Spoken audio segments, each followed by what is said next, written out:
Well,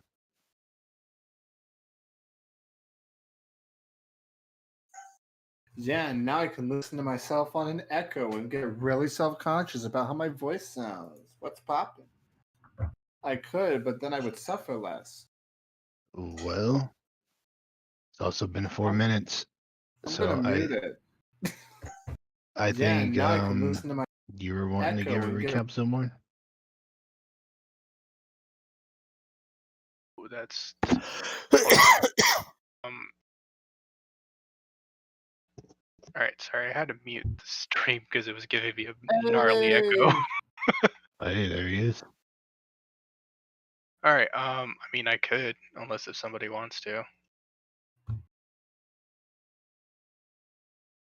All right, last we left off, we were in a temple. We explored the temple mostly in water, went back to some rooms on pawn of Grimm's request, and of course, some other people. We just wanted to reevaluate some rooms, seeing if we missed anything. We investigated the necromantic embalming room first. Think of RV lit any some part torches, is my mic Zilmon too put them low? out, and then RV went back to put them back on. We decided to go back into the room with the statues and mirrors. We did water stuff, went to that room, back to water stuff, back to necro, back to the room with the mirrors. We opened up the casket and it was the same thing that happened. That weird natural occurrence that caused sucking in a sense in some places, or in our real world basically. I mean, I can turn The it down because I know golden statue with the vulture's head that was on it, Zolmon placed an amulet on it, and then all of a sudden a door that was behind the carvings, whatever it was, the background painting from that thing, began to lift up and open up another chamber. When the chamber opened, there was a sarcophagus in there and a mirror, which the sarcophagus opened up, and all of a sudden a mummy lord, I believe is what it was, appeared in front of us. Arvio quickly ran back, and upon running back, he threw a fireball, which hit the creature, but I don't think as much damage as he expected. And with his misplacement, caused the mirror that was right next to him to shoot out in a cone his own spell, causing him to take damage. The fight continued on to where a few of us got stunned, some of us got paralyzed, I believe. No, just stunned. Arvio got down to 1 HP. Philip went down to basically unconscious, to where we had to figure out what was going on with him. Zilmon, after the mummy was killed by Arvio with 1 HP, that was in the room that would activate all the doors, and his whole thing was to basically lock us in. Arvio killed him with a chromatic orb. Don't remember what damage it was, but yeah, it was enough. Again, with 1 HP. Zilmon went up to Arvio and did lesser restoration on him to see if that would cure something. But before that, Zilmon placed his hand on Philip and tried casting Cure Wounds, which didn't help at all. Arvio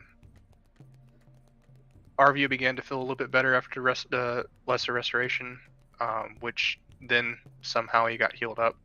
The door opened to the outside after the Mummy Lord was done. We decided to not continue our dungeon diving anymore and just decided to head out. Philip was still unconscious at this time, which over a couple of days we noticed that his body began to basically become dehydrated to the point where he was losing moisture, becoming more and more gaunt as the days went by. I think it was the third day of travel, we decided to sit down and figure out what was going on, where Sherbrick decided to remove curse. And within a few hours, Philip began to feel a lot better. He basically got back to where he was still at 1 HP, but Philip and Grim did have a conversation. Here, towards the end, we were still heading towards south. There's RP that did happen about magical items that was potentially obtained with the mummy to help Philip in his condition, but to no avail. It was just basically common goods. Arvio and Zilmon at the end of the session talked about the party that he was running with and how they came to be. And that was where my notes kind of stopped.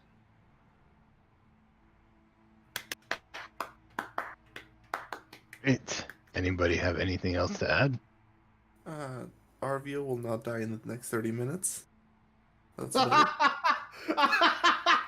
That's true. That's perfect, actually. He does not have to be worried. There were some other things too that happened. I believe Philip decided to attune to the ring and talk to the guy inside, which none of us know about. You mean Grim? Sorry, Grim. My bad. And then, yeah, I think that was really the most of the RP that we had. You did talk to Philip. Yeah, I warned him, tell him you never leave the group again like that, and let's work as a team. Yeah, don't tell your friends to leave when you're in a situation, even though he's not bound to a contract. Some sort of lines like that. The little gist, I didn't want to torture him too bad when he was waking up from that. Great. Well, with that, you guys are now once more upon your sand skiff. The wind's filling its sail as you slide across the sands as ivory-like sands over the dunes, down the slopes. The hot air, a little more comforting than the stuffiness inside of the temple you were in. We'll go ahead and I just remember you guys saying you wanted to RP, so we'll do day by day until you guys decide otherwise. So it is, you guys kind of got there at night, came out, or you got there as it was turning dark and came out, then it was full on night. You guys are now sailing out on your first day, heading away from this place. Anything that you guys would like to do, say to each other? The first day? The I first thought it day, no. was- Yeah, I thought it was like 2-3 days from that point, because Philip was in a bad condition after the second day, I believe, where he was getting worse. All right, then we can be like on day 3. So you guys think you're about in this area here? Okay. So, Arvio, did you tell how much of the story of the party did you tell Zilmon? I know about the you went to hell, you got a contract of some sort, and that's really all I know. And then we talked about that hand in the desert. Sure, yeah, the hand in the desert. Here's the thing, we didn't really do a whole lot before getting sucked immediately into hell, so there wasn't a whole lot to talk about. We fought like a weird... Well, if pressed, which maybe it doesn't take much, it's like, well, we didn't really do much before the whole hell thing. We, like, fought a brain thing, and then they went to church, and then we walked to a haunted town and got sucked into hell. So, yeah. So, going into character now. So from what I'm getting is you guys are bound by this contract of some sort, and you're trying to do what with it exactly? Achieve the contract? What's your guys' plan so far? I mean, I'm not trying to pry in this, but I'd just like to get to know the people that I'm traveling with. Well, I'm pretty sure none of them would like to follow through with the contract. So the current, especially, and frankly, neither would I, considering the target that was given to me. So the plan right now, I suppose, is to get strong enough to kick his ass. Seems like you guys have a quite the task on your hands. But you said that you think you're not 100% sure whether everybody wishes to continue the contract or go kill the No, devil. it's. Excuse me, it's my tone of voice. I'm very sure nobody wants to continue. I'm pretty sure nobody in the party wants to follow through with that. And everybody that did isn't with us anymore. Well, from only thing I know is that one, what was his name? Lex, was it? I believe his name was. Was he the one that wanted to fulfill this contract? I'm getting slightly off culture here. No. I think we had another member. His name was Billy, I do believe, a half-elven gentleman. He spent a lot of time with Grim over there. And I didn't really get to know him that well, but as soon as we went into hell, a couple suspicious things ended up happening.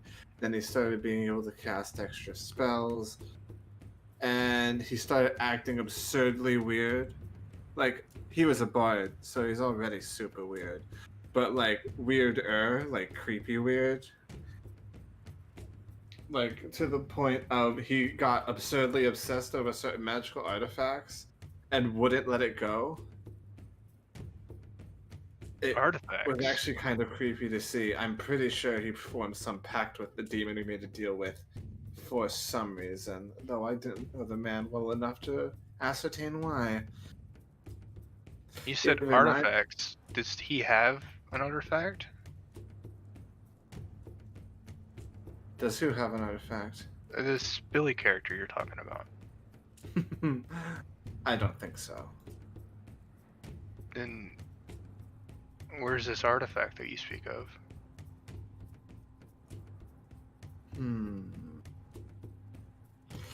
Well, technically... Oh, I suppose everybody else knows, so it would be stupid of me to keep it from you. You don't have to tell me if you don't want to. I'm just slightly curious about artifacts and where they came from, in a sense. I'm afraid I'm not terribly knowledgeable on the one particular artifact that we would be talking about.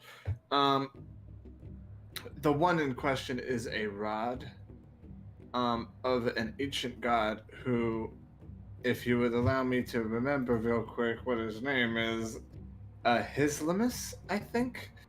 And Lex is currently in possession of that thing, although he is currently busying himself with some tribes of the desert, I do believe. And Philip seems to be rather adamant that we find him and help him out on his journey, even though it seems he's made it clear enough that he doesn't want us to follow.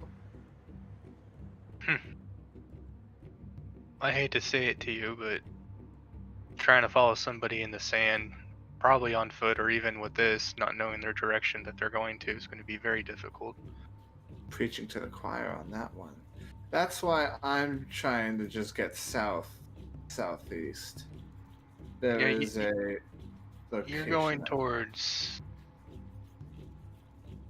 I butchered this Norm, name. I think, is the name of the place. Alium Saloom, correct? Siltic? Talking about the place you're going towards? Yeah. I'll just pull out the map and say, is it this location? I'll kind of point towards somewhere over here, like down here at this map. Unfortunately, I'm not entirely sure where Norm is, but it's definitely in that direction. Would I happen to know where Norm's at? No, you would not. And to continue on, it's probably one of the settlements that our lovely tyrant of the desert decided to wipe out on his way north to Torrid. Oh. Well, seeing that you guys kept me safe in that dungeon, I'll stick around to get you to where you need to be. I do Have- have a request if you guys are willing to. I need to get to one of my stations, settlements, if you would say. If you're willing to help me with that, I'll help you with yours. Mine's going to be later, though, What seeing that is yours is in probably on your way. what are these stations and what's in them? Why do you need to stop by? If you would indulge my curiosity.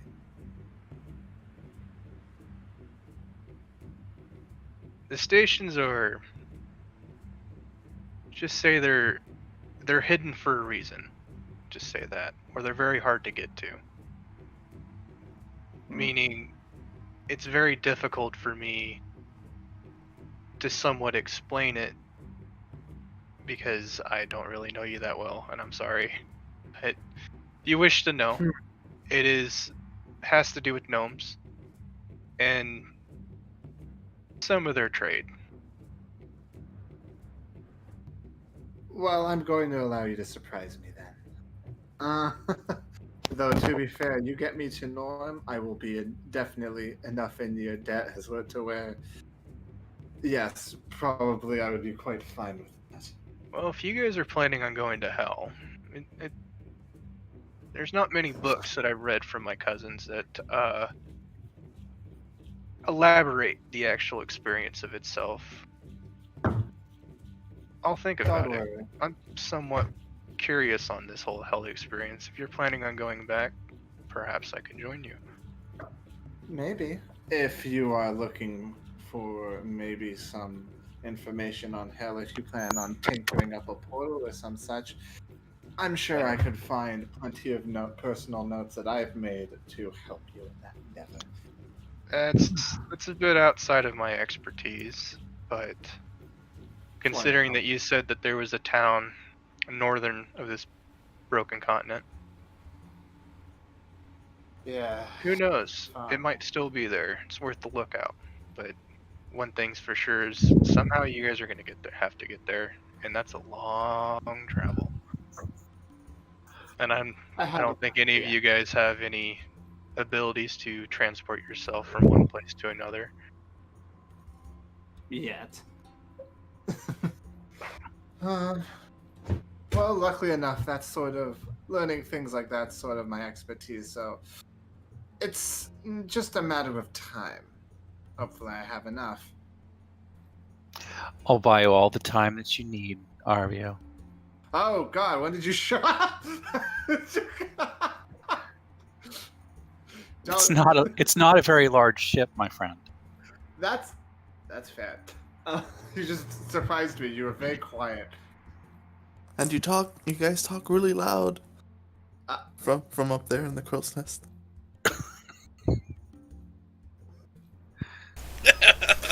That was actually a good one. It's pretty good. I'm being punked by the halfling. Yeah, and some of us are trying to get sleep. You look over and see Philip holding the door open, and he closes it and goes back into the little cabin.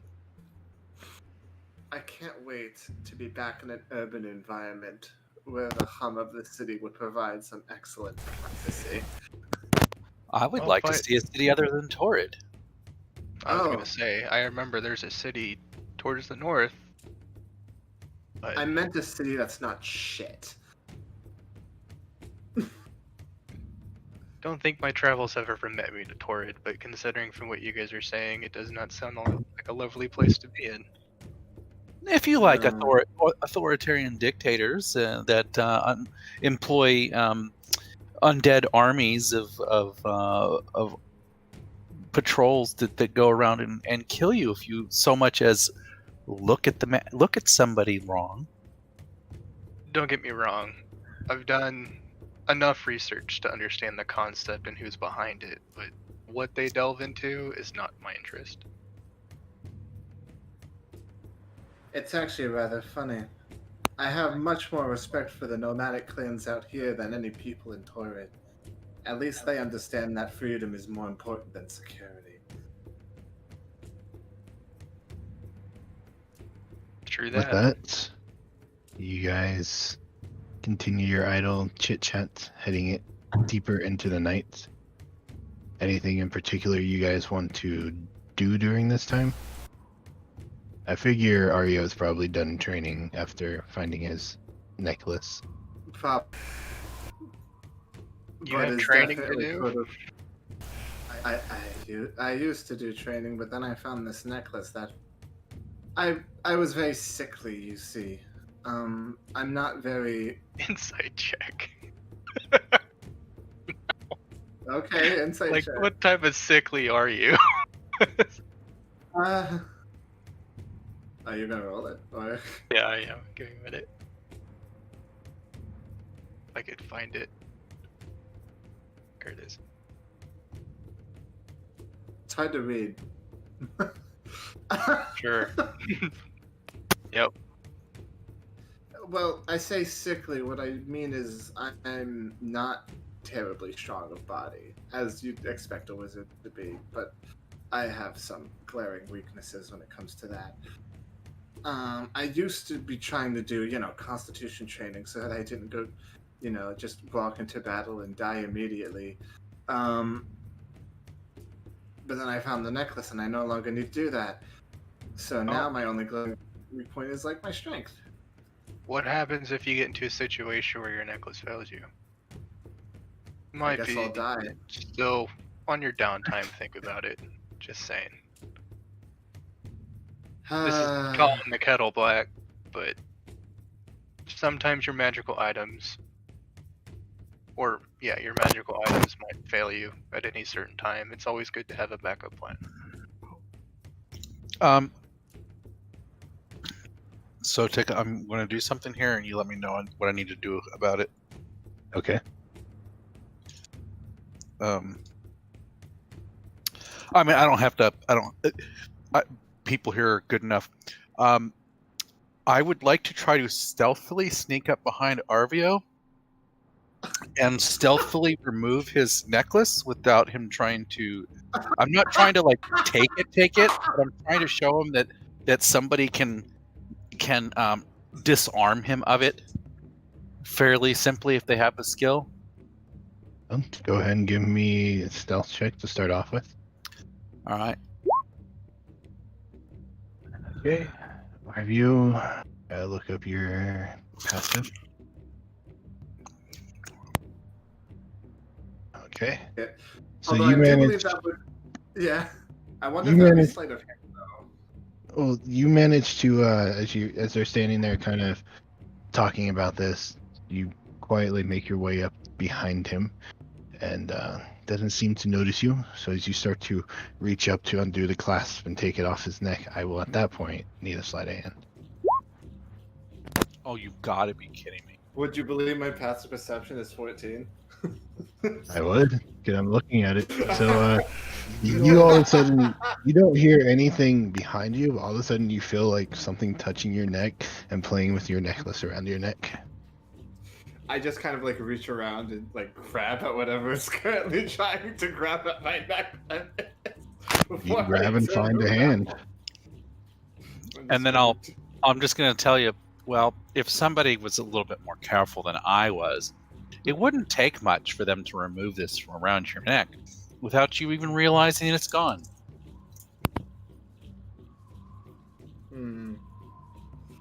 Sherwood wants to give it a try after seeing that. Sure, He's we going- need to step still. He's going to guidance himself and go for it. Okay, and you go ahead and give me a stealth. Ooh. Okay, so you start climbing down the pole, having been up there in your spot watching, and as you're coming down, you're kind of bumping against things, making noise, and you kind of mutter under your breath, and Arvio just turns around and looks straight up at you. Can actually, as he's going down, can I fake like I don't see him? Sure, yeah. Is this a performance or a deception? Give me a performance. Damn it. I'm going to counter that with an insight.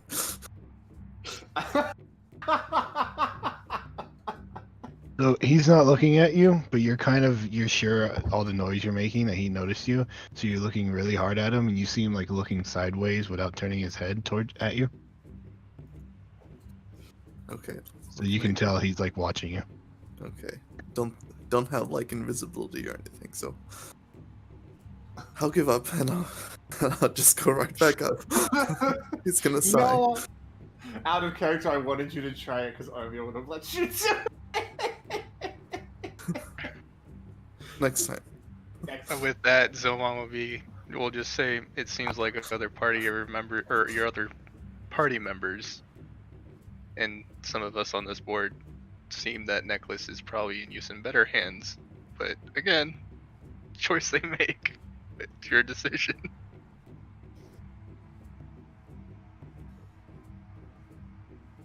Right, so would you guys, I know Arvio spent some time with the jewelry that Ava pulled off of the guy, but the rest of you, I think you found some things there nobody looked at as you continue on into the night.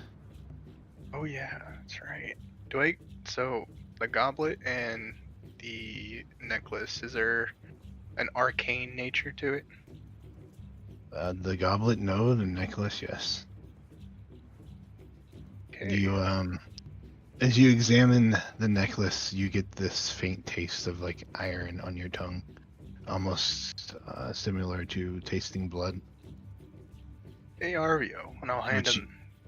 Go ahead. Which you would know an Arvio. Well, I guess anybody who's dabbled in magic would know that's kind of like, you can tell there's magic when you can kind of taste this iron-like substance in the air. Arvio, this necklace that opened up the mummy sarcophagi that we fought last that almost killed you. Could you take a look at this for me? I don't have a spell or a means of doing so, but I do know it's some sort of magic. And I'll hand him over the necklace. One moment. I used, naturally, to make sure this thing's even magical, I used Detect Magic. And it lights up and glows. Alright, I will spend an action to focus on it and figure out what type of magic I'm dealing with here. Evocation. Huh. That's surprising. Evocation magic, I would have expected conjuration or transmutation.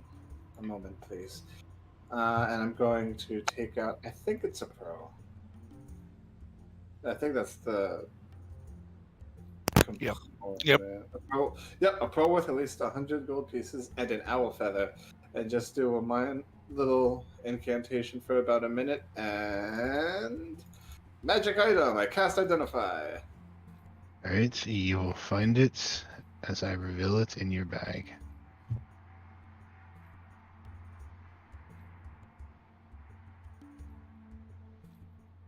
Alright, you should now be able to see it. You, after about a minute, you get a little chuckle, Arvio. What is it? Well, this little doodad in particular is something known as a necklace of fireballs. You see these 8 beads hanging from it. You can take a little bit of time to just snap one off and throw it. I think, I don't know, it should be good for like 60 feet away. And as soon as this thing hits anything, it'll detonate as a fireball, base level. You can also just rip off a whole bunch of them, or even like the whole necklace in like in a little amount of time and just do a whole lot of damage. Actually, is it a single-use item then? No. You can use it 8 times, 1 for each bead. You see. What happens if you use it 8 times? Well, then you have a very nice little golden chain that you can put around your neck.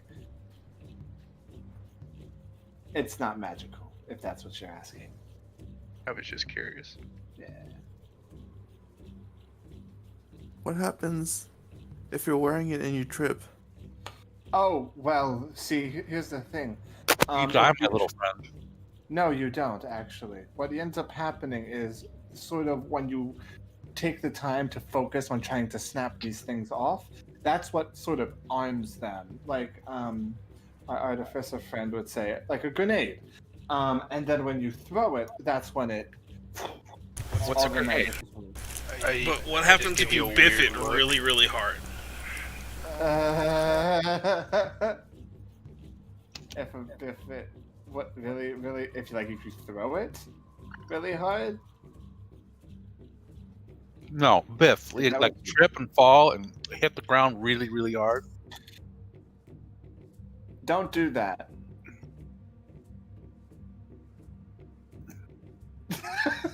That's my suggestion. Don't do Maybe that. no one should be wearing this necklace on this boat since it's their only means of travel. If you plan on tripping. Sunny side up, you don't need to spend the time to attune to this thing considering its limited uses. So really, if anybody's feeling like, they want to light somebody up, you can just put this thing on and go. It'd be nice if I had a sling. But I don't. I don't know if this is compatible with slings, which is a weird sentence. Oh well, do with it as you will. Okay. You give it back to him. Yep. All right, then I will put it in your journal. Right into my bag of holding. All right.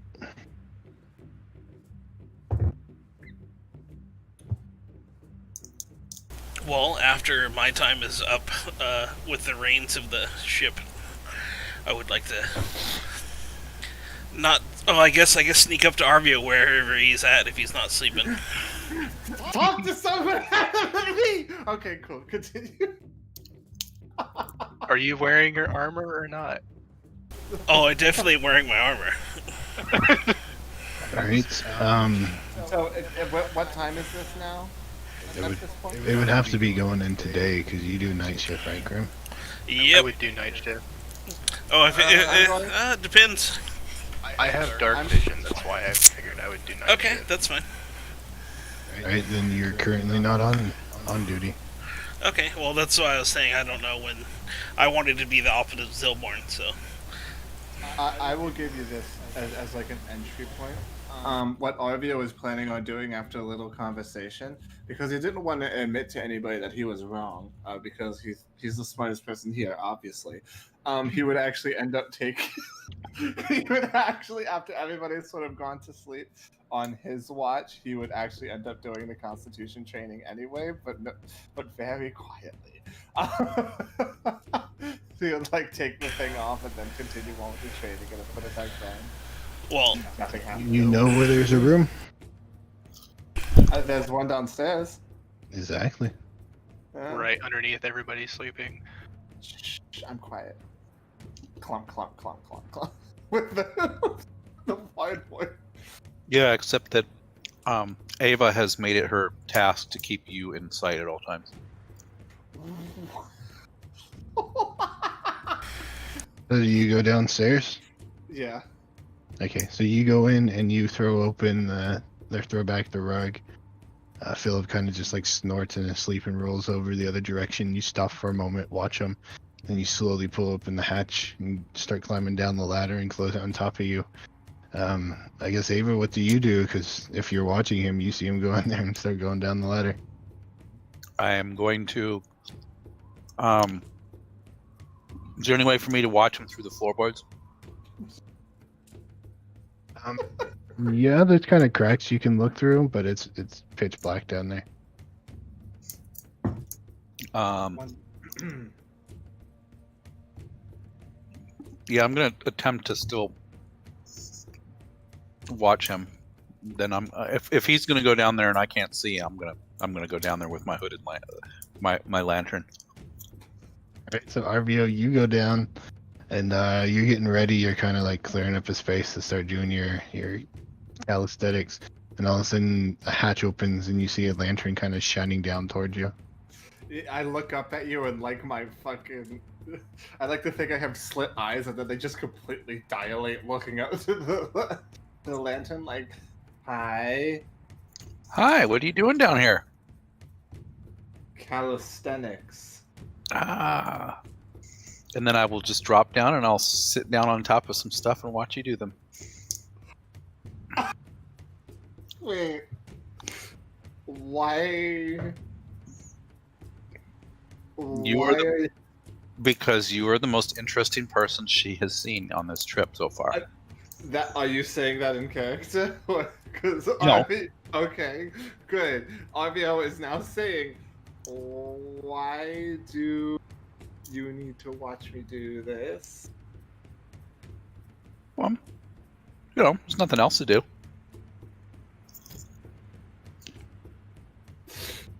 Actually, being as the idea of this is that nobody would know I was doing this because I'm still an asshole. How about we just do this on the deck so they don't wake everybody up? Because the idea of doing this in private is now done. I won't tell anyone else. So, okay. It's a secret between you and me. Sure. I don't. And Ava will wink at you. Ava will do what? She'll wink at you. Oh.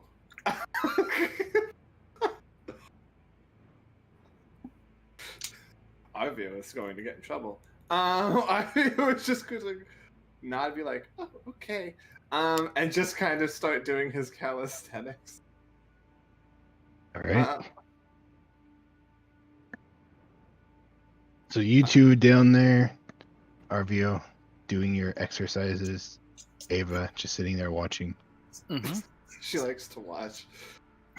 Sherbreak, what are you up to? Just hanging out up top? Yep. All right. With that, you guys find yourselves continuing on in through the days. Anything anybody wants to do or say in particular? Yeah, I'm curious. I have these pistons. What type of elements does it have on them? Like metal, wood? I The don't pittons, really you mean? know. Yeah. They're metal. You know what a pitton is, right? I looked up piston like an idiot. Let me double check. I'm like, what is this? They're for like little climbing. eyelets for climbing. Yeah. I got it. Hammer them into rock and then put rope through them. Okay. So does it have a ring on it? No, it's just like a metal spike with a hole through it.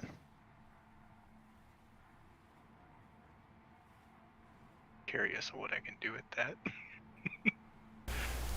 Well, at some point You wake up? after when I wake up before my watch, and if Arvio is awake, I want to approach him silently as much as I can. Okay. So RVO, you've long done since finished your exercising. You most likely come up top. Are you just like hanging out, enjoying the breeze on your face, which would probably be like icy cold at this point? Or are you sleeping, hanging out at the table? I am going to go up to the deck because I probably smell a little bit, if I'm being honest, because that's workout stench, and he doesn't want it to be. He wants to be a little bit considerate, and not bother everybody else with that. So he's probably going to prestidigitate himself up on the deck, and just take in the cool evening breeze. All right. I figure you probably were sleeping with your armor off, Grim. Do you put it on, or you just No, sit out the there armor's kinda off in right your, now. like- Okay.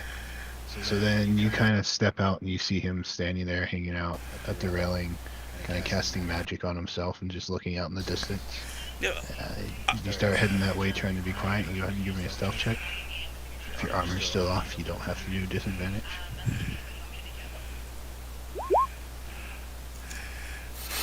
And I'm going to roll a performance check because I notice him, but don't want him to pick up on that. You give me insight, Grim. All right, you think you're stealthily sneaking up on him. He has not like turned around and said anything or looked at you. Arvio, you can obviously hear the creaking of the boards beneath his feet.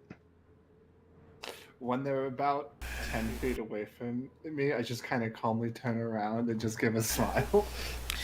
You see my hand above my head, waiting to slap your back, then you turn around and I just plant one right in your chest.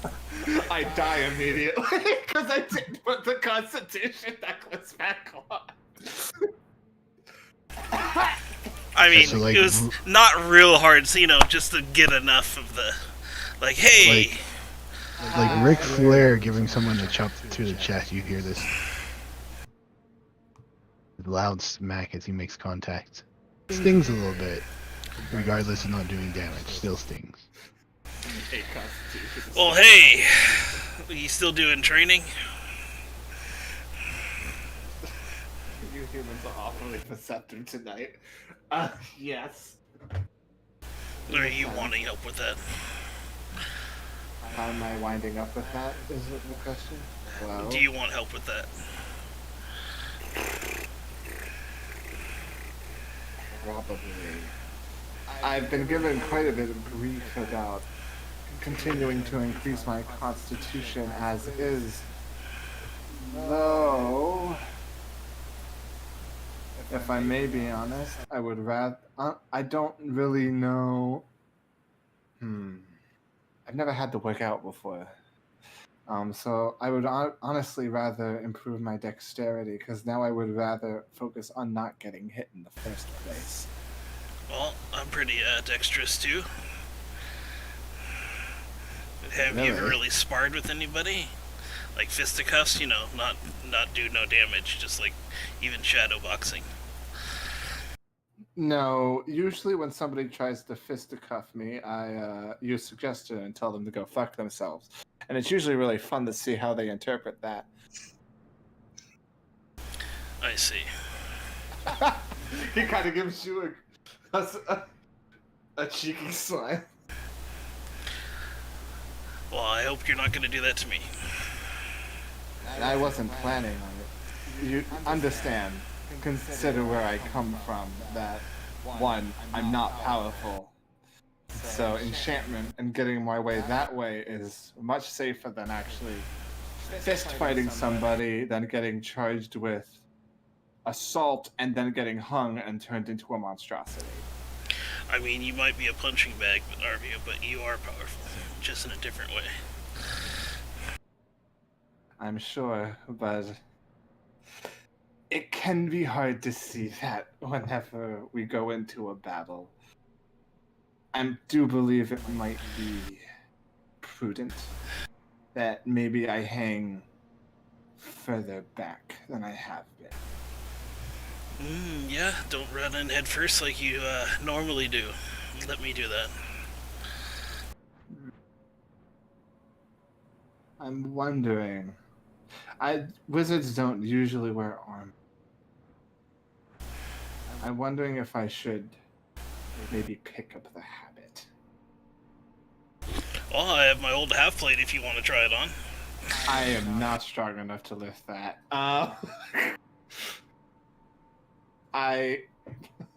No, I do believe leathers might work a touch better with what I have planned.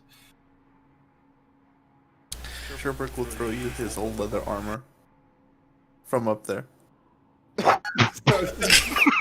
And it just hits you in the head like, ah!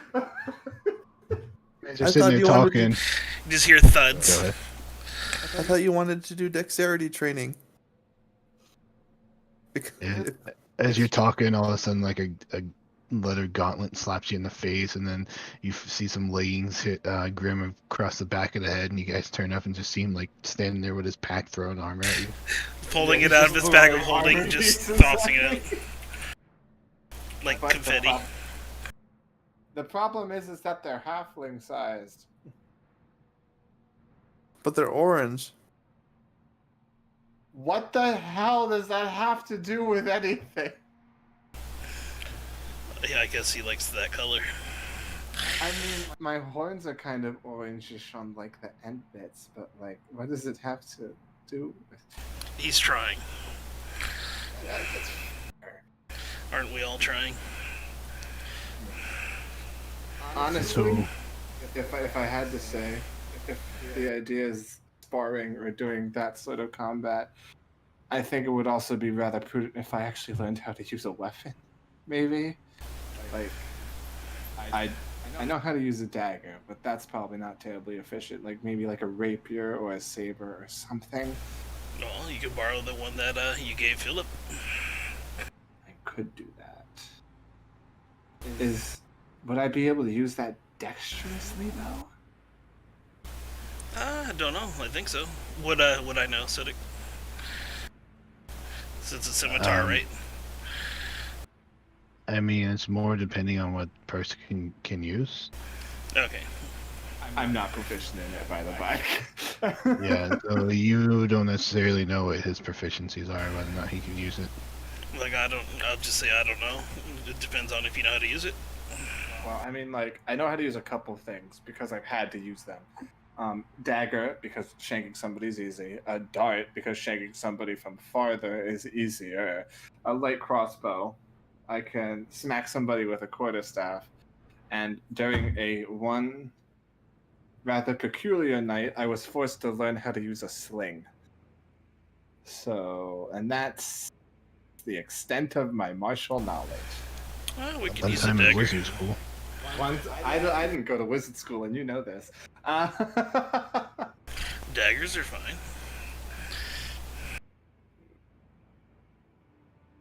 I can brute strength the dagger, and I can do it flexingly. What do you want to dance or just dodge? I don't know with you. Focus on not getting hit before I focus on hitting.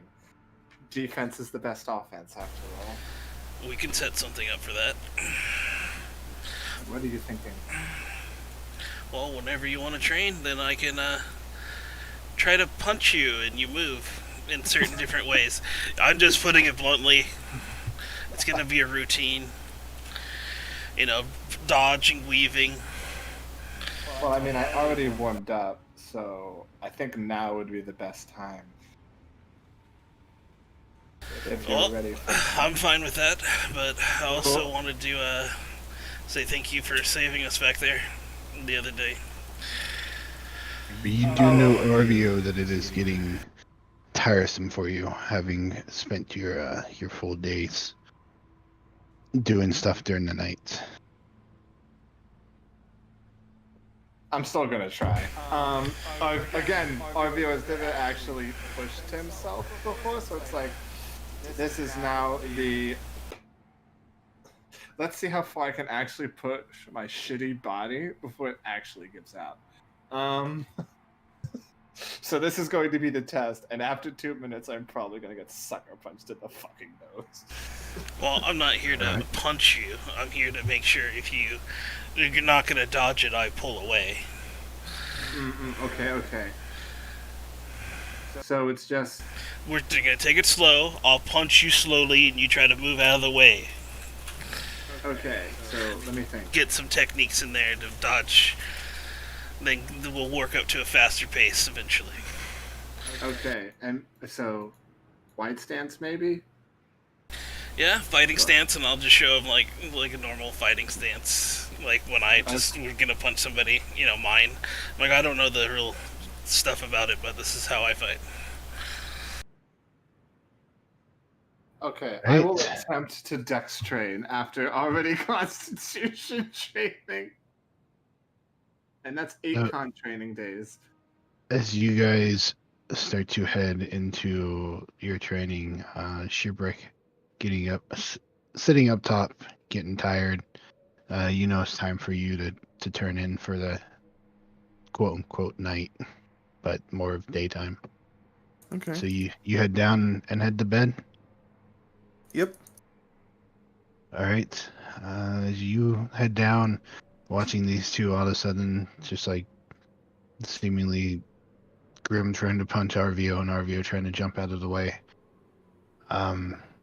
You head in, lay down, and start going to sleep. You see Philip kind of like sitting there rubbing his wounds that he got and hanging out at the table. Quickly, sleep engulfs you, and you find yourself sitting in a forest. And as you are sitting there, just kind of taking it in, um, the thoughts of the desert and everything that's happened kind of lingering somewhere in the back of your mind as you see this bird kind of fly over your head and does a couple circles, and it looks to you like it flies off a distance, but all of a sudden you can see it kind of transforms into this person that's wearing like this long feathered gown, and you know it to be the pretty lady, as you so call her, and she walks up and sits next to you on this log, and you kind of just follow her gaze as she's watching these birds fly around and watching kind of the decay of nature and stuff. And she just says, "So there's something on your mind, I take it." I feel like I'm not doing a good job anymore for you. Well, you seem to be handling yourself well. You put to re-deaths things that should not be.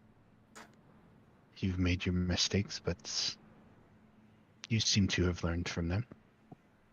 We will see what the future holds. Is there anything else I can do to help you? I'll just make sure that death stays dead. It is a blight on life, after all. One of my core commands of you, I believe. Am I doing the right thing with going with them? Well, what would your other options be? To murder somebody innocent? To flee this group? You're right. You're right. I could stay with them. They seem to benefit from you being around. I think if you had not been around for some of their mishaps, a few of them would not be walking right now. Sherbrooke will just kind of lean against her arm and just kind of stay silent. You watch as she kind of holds out her other hand, and a bunch of birds kind of come and land on them.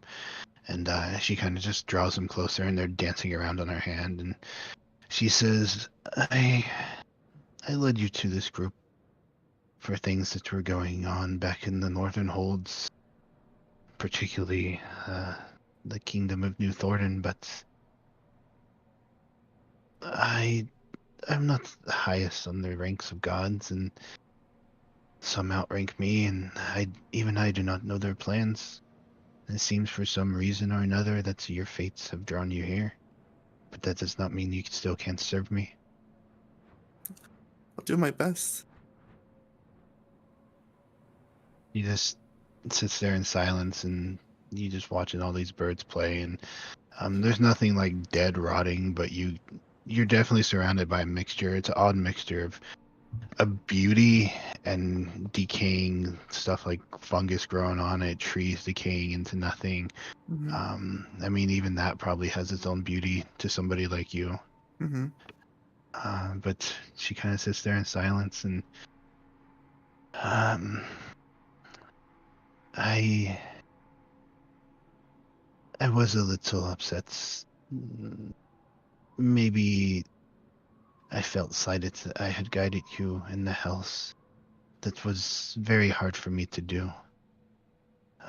But just understand, my child, that I'm still here with you.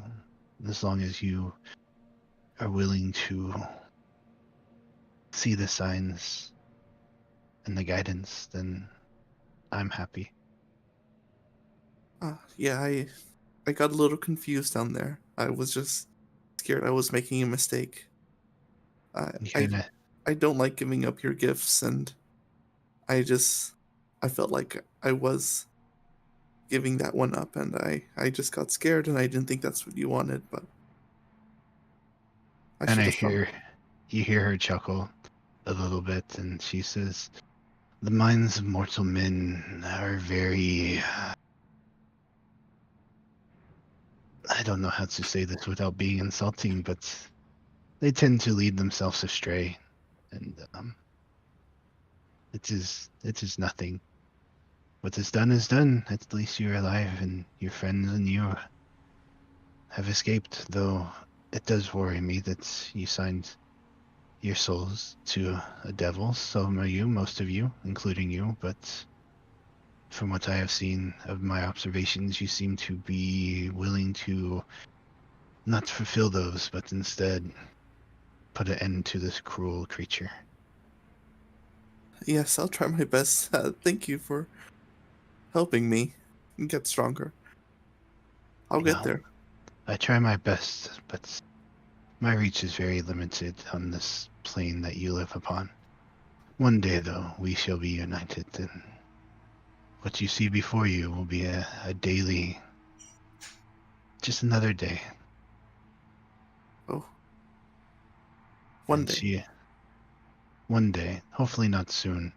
There's still a lot I need of you, especially back in New Thornton. But that's for another time. And she just kind of goes silent, and you guys sit there, and as you feel comforted and happy in her presence, and you just watch the birds play, and that's basically how your dream goes until you wake up. But before you wake up, jumping back to RVO, I will need you to give me a Constitution saving throw at disadvantage. Hang on, let me put that down to my actual constitution because guess what? Didn't put it back on. And oh boy, at disadvantage, golly gee. All right, so you have a level of exhaustion, trying to push yourself into more training. You can still put yourself down as having your dex, but you are exhausted from it as you guys continue into another day. I get ready to bed for the night. There's something I would like to do. Well, that would be now. So I'm going to find a spoon. It's pretty long. Okay. I'm going to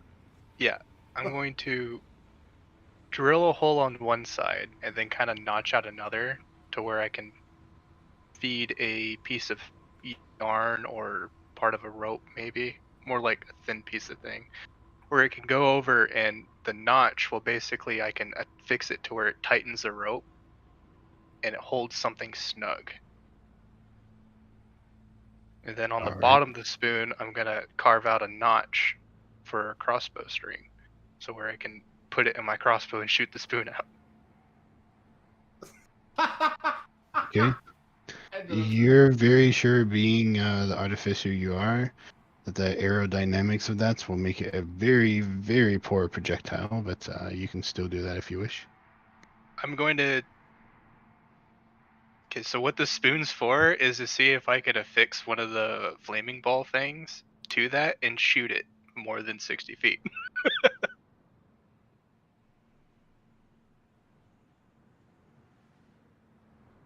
So it's like a little like rubber band catapult. And how it worked would basically, I would have the bolt inside my actual crossbow, take out the necklace, break off the piece while tightening the thing, and then quickly firing it at the same time. Yeah, you'll see how it works when the time comes. Note to self: how many don't of these stand spoons way do I back. make? I figure you would only have one on you. Over Most to people, Ava. most people eat with their hands and stuff.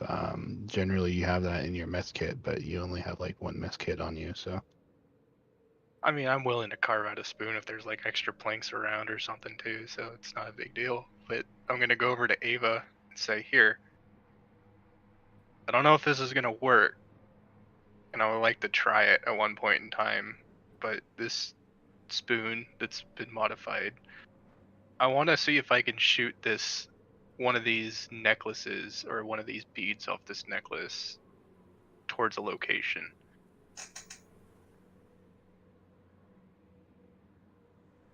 Hand you the spoon.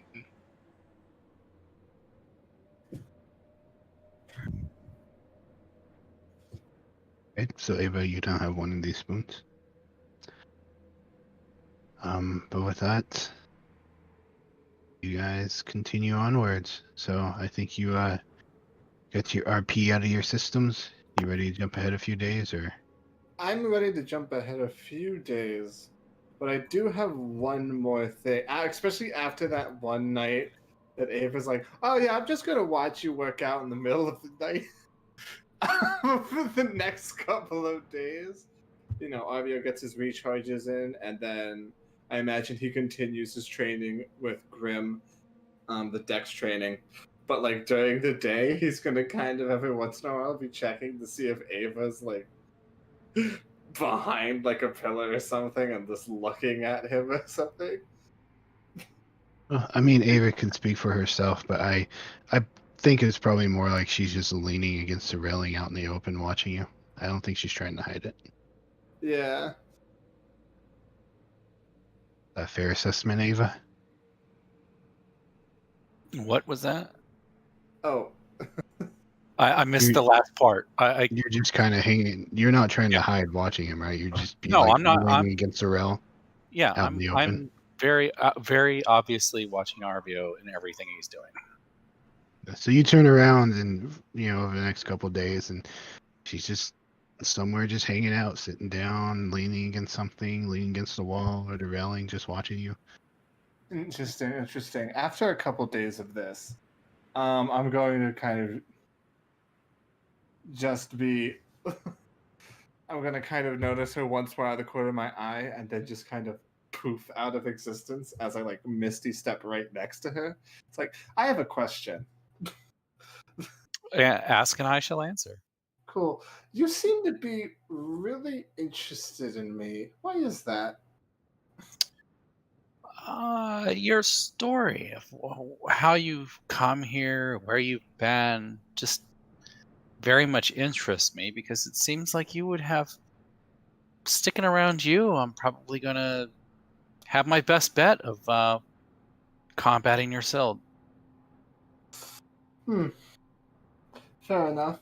Either that, or you're a secret agent for him, and I will make sure to find out one way or the other. Sure, no. God, no. No, I want. No. I haven't seen any indication that you are yet, but Okay, just making sure. Were you doing this during our fighting session? No. This is a couple days later, and Okay. I'm on the ship like in the middle of the day. Yeah. You could still like throw a rock at my head or something. It's like, think fast! Nope. Gosh! No, okay, fine. Believe it or not, Grim has the well-being for everyone here. As you guys are just kind of hanging out, chit-chatting here and there, continuing your training, days go by, 1, 2, 3. Eventually you've, at this point, traveled for 7 days since you've left the temple. Cool. And you guys are making headway. As you kind of sit there and you're trying to guess where you are and look at the map, you guys feel like you're somewhere in that region. You're traveling pretty fast, faster definitely than some camels in a wagon would have got you. Starting to become daytime as you're switching out your shifts. Everybody's awake. And you kind of had a little bit of a mishap during the night, Zilmorn, as sand really picked up.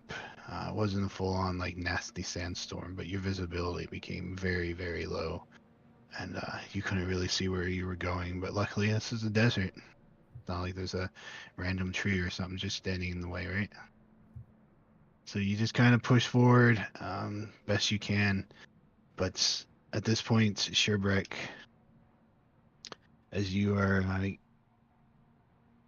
kind of heading up to take your place to do your watch, you get up there and you're looking around. It takes you a couple seconds before it really dawns on you that it is very flat. You've been used to the dunes. I mean, you've traveled through flat areas, but you could always see dunes. Out here, you see no dunes whatsoever. And you're just kind of looking around, and it's just weird to you. And then you kind of realize that the ground isn't necessarily completely flat. There seems to be these little divots in it, like little potholes that are bigger than the ship.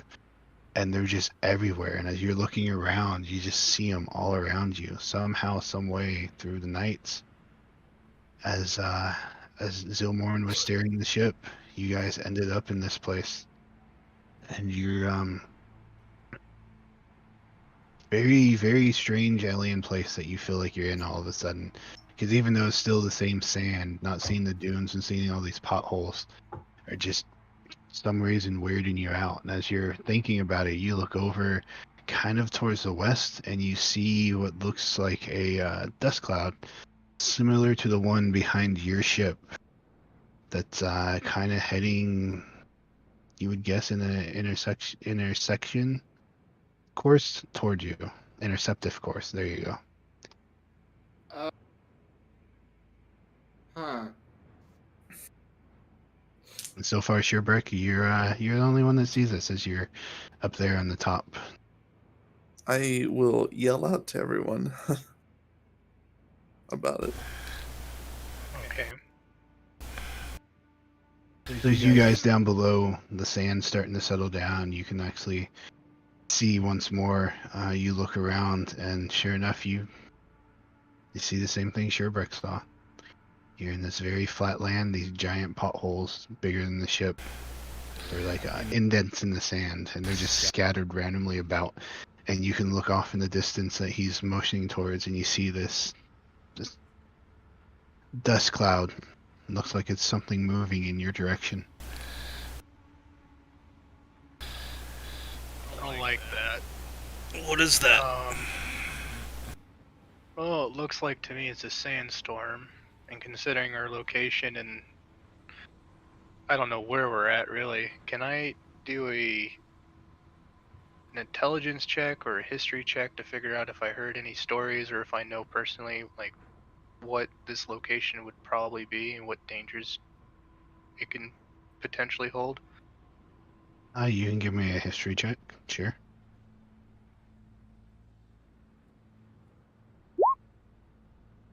Shit.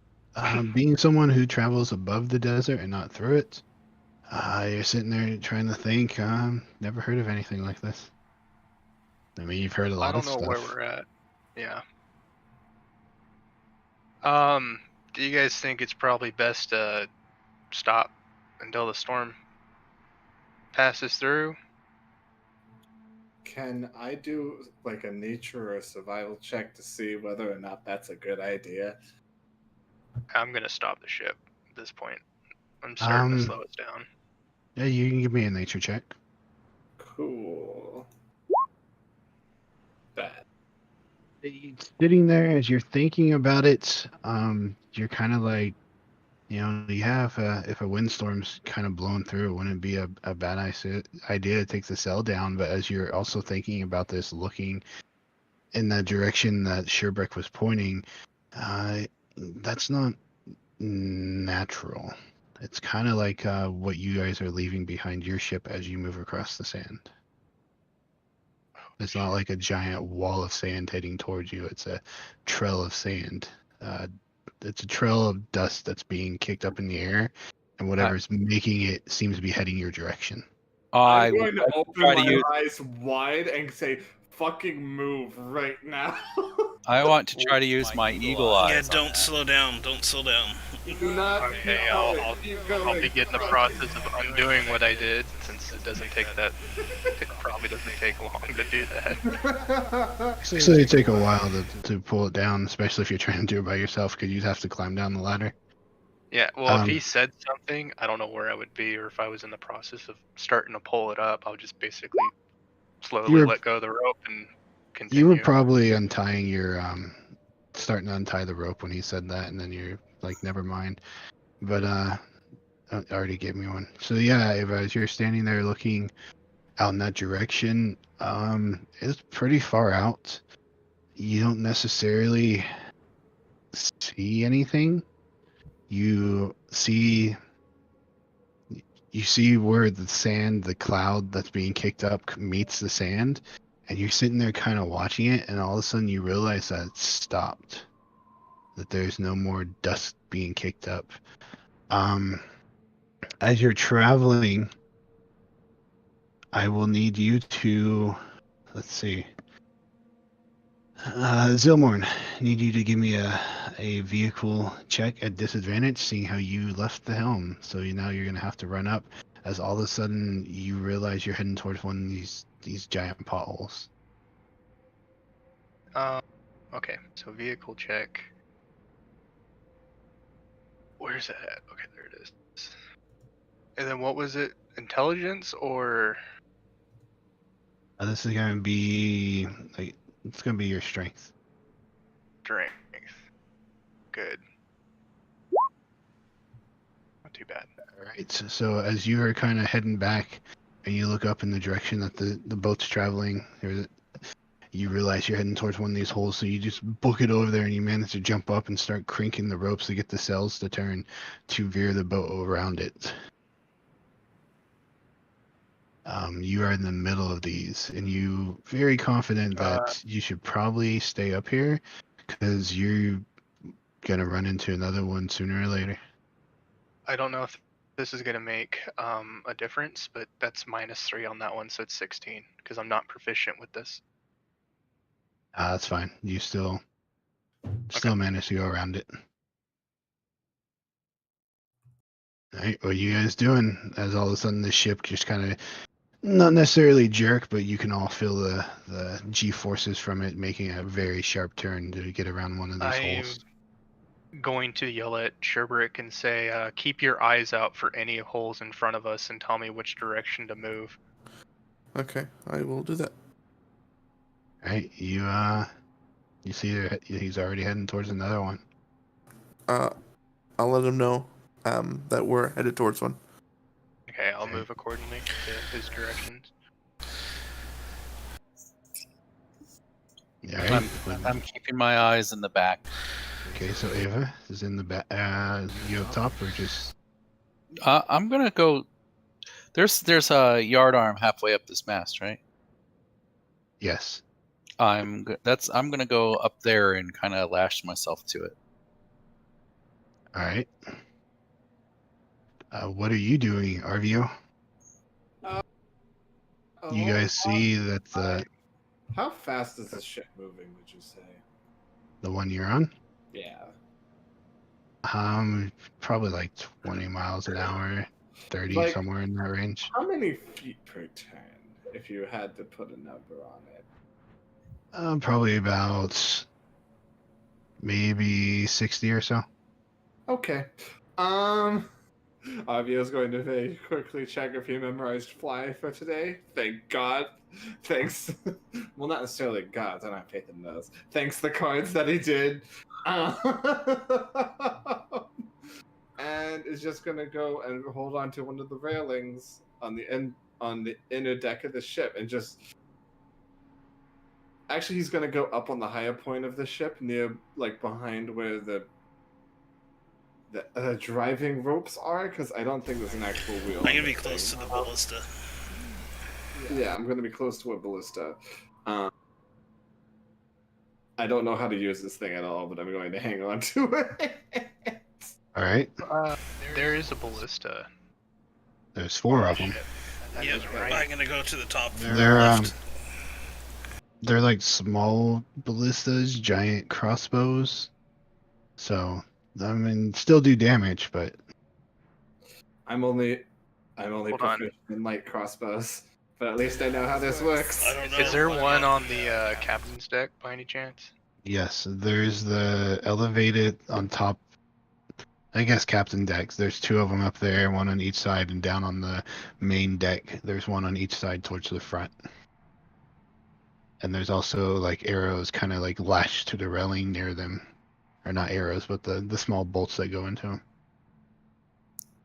All right, and Shoebrick, you're hanging out up top. Yep. Okay, you guys see Philip kind of take note from those of you up top on the little crossbows or the giant crossbows, and he goes and mans one down on the bottom, kind of in the direction that you guys saw the dust cloud that has now vanished. Question, Celtic.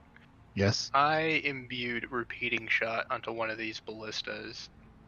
Requires attunement, so it's going to take somebody an hour to attune to it. Would that work? What's your spell?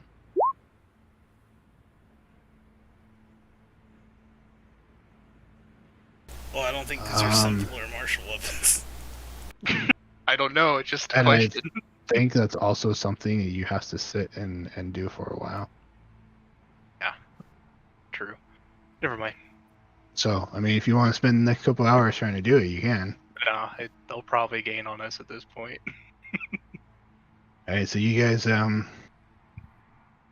this point, you're all staged up. You're hanging out, watching. You don't see anything. You're up there, just trying to dodge around all these sinkholes in the sand as Sheerbrick's calling them out. I'm assuming you're staying up top, Sheerbrick. Yep. Okay. Grim, where are you at? I wanted to be at the top left ballista of the front of the ship. Okay, so Arvio, you're gonna be on the front of the ship. Yeah, sure. I think we'd Well, be at no, the beginning. I think you'd be with me. Grim, yeah, are you I'd at be the with front of the you. ship? Yeah. I think I'm at the back, actually. now Unless thinking there's about one in the back. I'm in the front of the ship where the other ballista is. Okay, so there's the one opposite of Philip, if you wanted to jump on that one, because Arvio is in the back. Yeah, I wanted the front one. Okay, so you'll be opposite of Philip then. Yep. So you guys are kind of just hanging out. Everything's just kind of gone silent. All you can hear is the wind. There's no laughing, no chattering, nothing. The heat is beating down on you. It seems almost unbearable as you're waiting for something to happen. But nothing seems to be happening. But at the same time, there's just a sense of unease when all of a sudden the entire ship just lurches, and it feels to you like it flies off the ground. I will need everybody to go ahead and give me a dexterity saving throw. Oh no. Oh no. Oh no. It's a tremor. Oh no, no, no, no, no. Oh, Nope, I pressed the wrong one for him. I fly off the ship. I fall off the crow's nest. Oh fuck. No. I actually fly off the ship. I'm gone. Okay, I have an idea that might help this. I have an idea. Okay.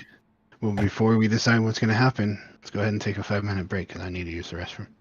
Okay. And then we'll get into this. Yeah.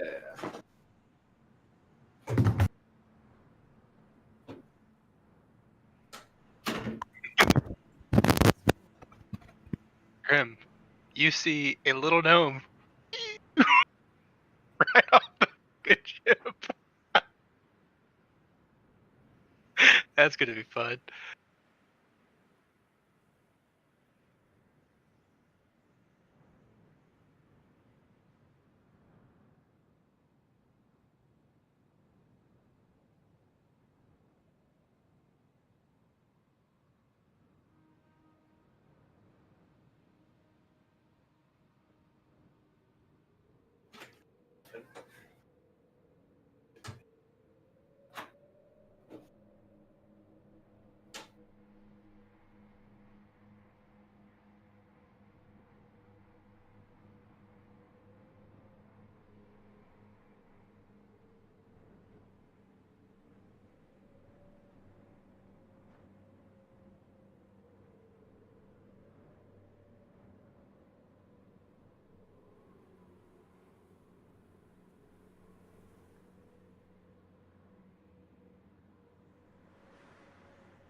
I'm back.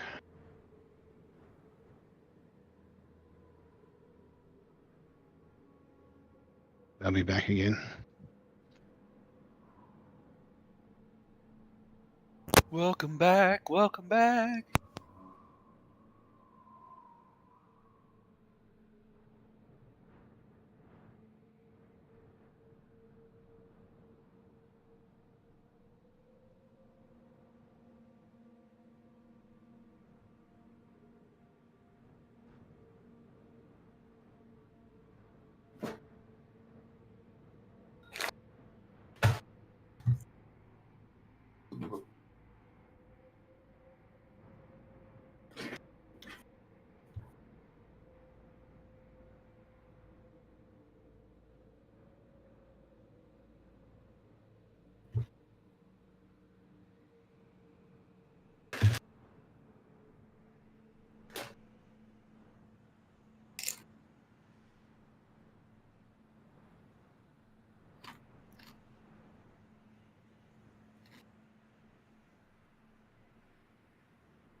So who's all here?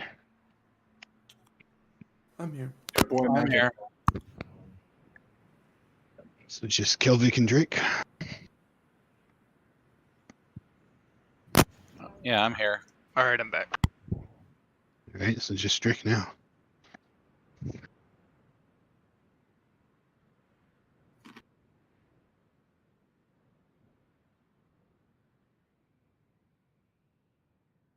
Oh, it's a good thing you already rolled with disadvantage there, Zilmorn.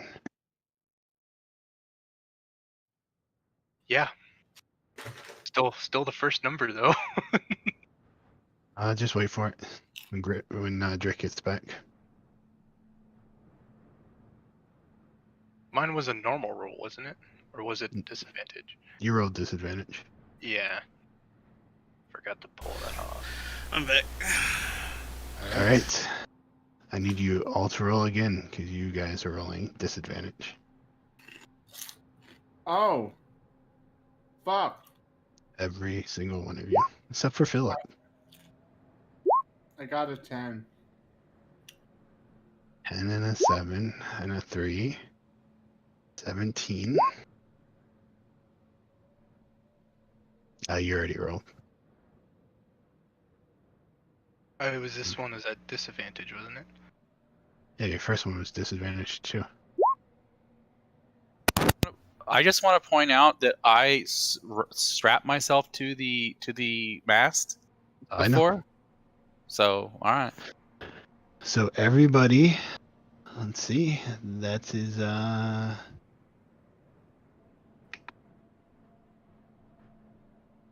is going to be a failure for all of you. Now for Sherbreck and Ava.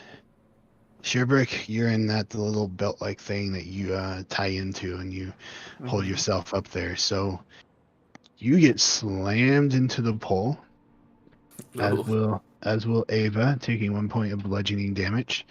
Ava, you have also tied yourself to the pole. You guys considered prone, kind of hanging from your rope, but you don't go flying off or anything.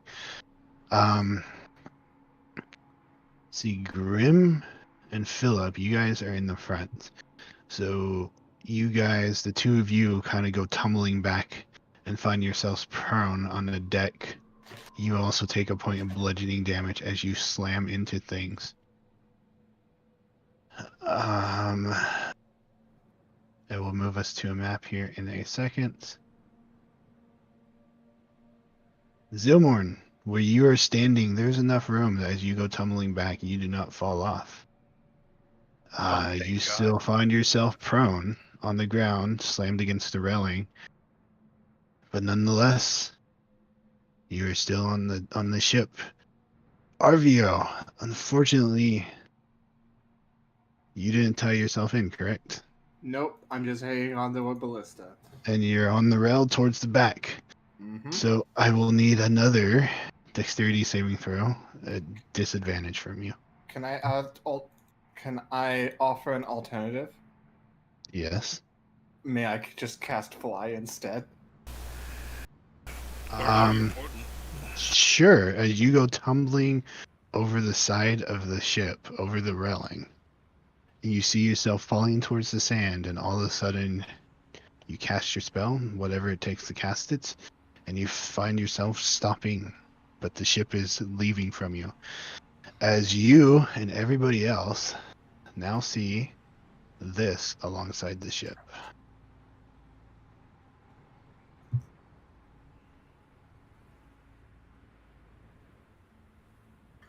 Damn. And I am suddenly Dune. very happy that I'm flying because Tremors over here can't see me. It's got eyeballs, man. Yeah, but do you think they're any good? Really? It's underground all day. No, I'm sure they work very well against wizards. Hmm. That are flying in the air above its feeding ground. Oh yes. I'm hoping it relies on Tremor sense. Alrighty, so here you guys are.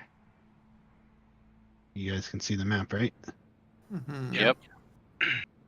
Ava and Sheerbrick, you guys are up. Sheerbrick, you're obviously higher on the mast than Ava is, but you're up there. Philip and, well, I guess Grim, you guys are obviously there, prone.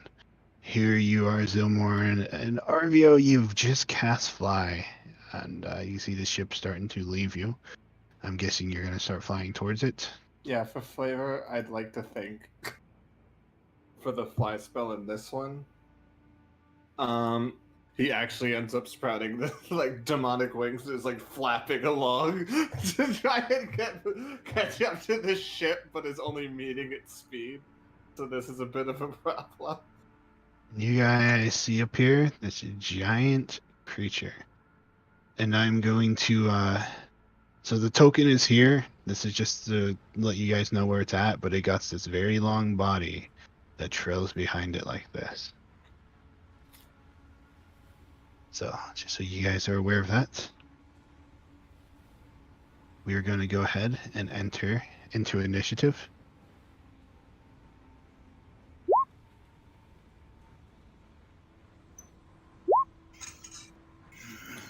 I forgot to click my token.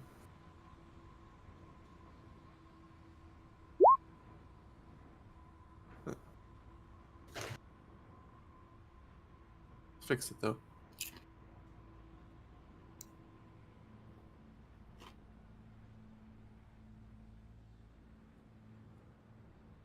Alrighty, so what we are going to do is enter loose initiative here. You guys can decide what you want to do. Obviously, talk to each other, work out your strategies. We will take turns, but there's no, it's your group versus this thing. So you guys are up first. Who wants to do what first?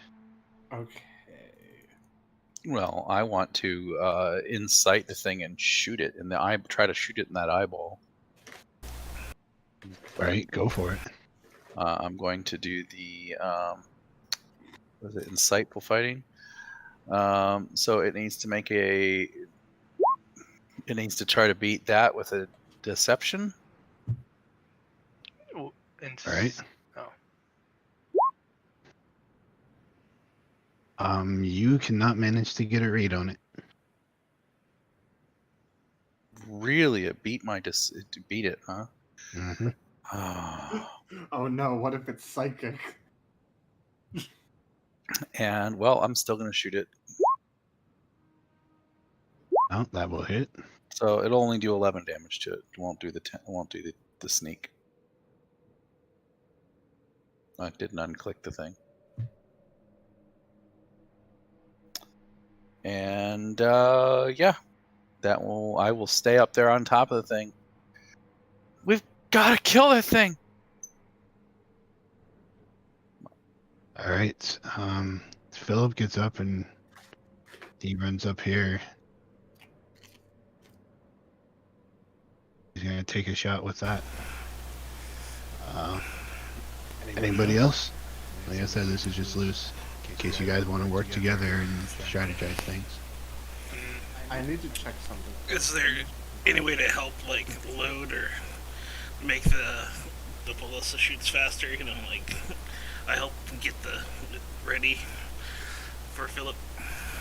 if you want to go over there and help them, they are currently loaded at this point. Yeah, I would like to go help him. All right, so you run up there next to him.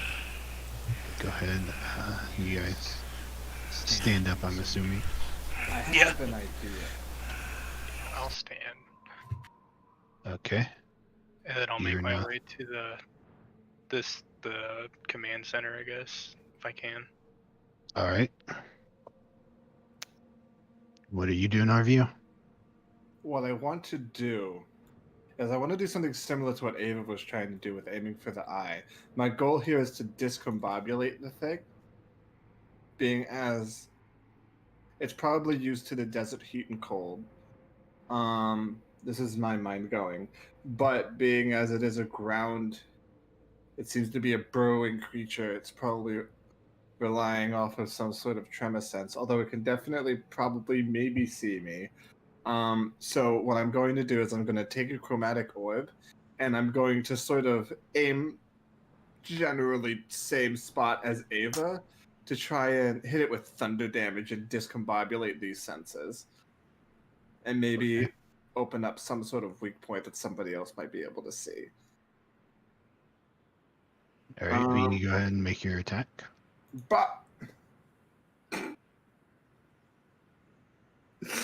I don't think I hit it, guys. I I didn't don't even see see an what you attack. rolled. I rolled a natural one. Oh, there it is. Yeah, Yep. completely misses.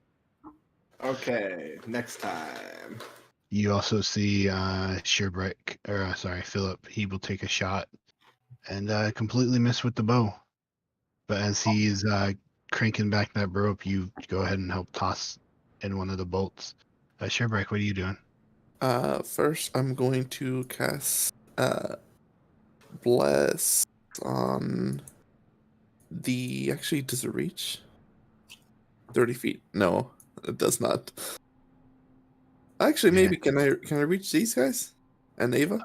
Um, you'd be able to reach Ava. You're pretty high up though. This is a big mast. Okay. All right, then I'll just shoot some guiding bolts. It's 120 feet range. First one will be Yeah, third level. you're about 100 feet up, but yeah, you can hit with your guiding bolt. Okay. I will do it at third level. Will hit. Okay.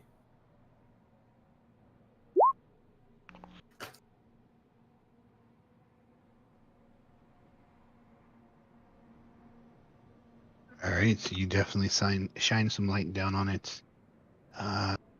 You see where the lights hits. This almost like burning lights definitely leaves a mark on this creature, but it is giant and massive, and you're not even sure if it noticed it. Ooh. I'll scream out, aim there.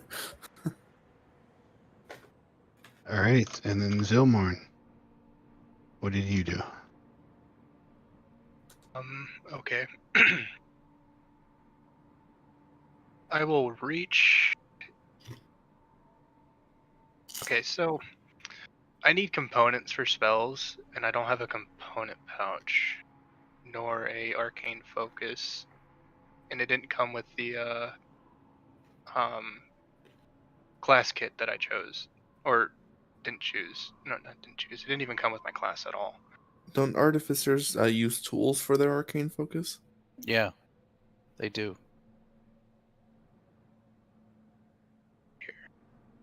Zap him with your screwdriver. Yeah, I think they use like their screwdrivers and stuff as the Sure. focus. You I don't take out a drill. Oh, your anyway, wounds. if I have the components, I'm gonna pull out a pinch of iron powder, and then spread my hands open and push them together. And that creature, I'm gonna cast Reduce on it, and I need it to make a saving throw. Here, I'll just post it in there. That's what I'm planning on doing. So I'm making the creature size smaller.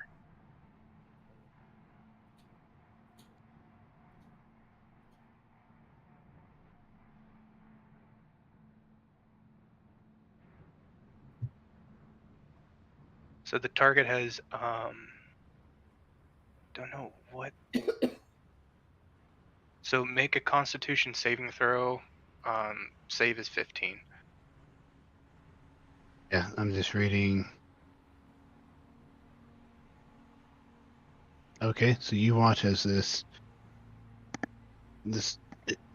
very, very large creature seems to shrink slightly in size.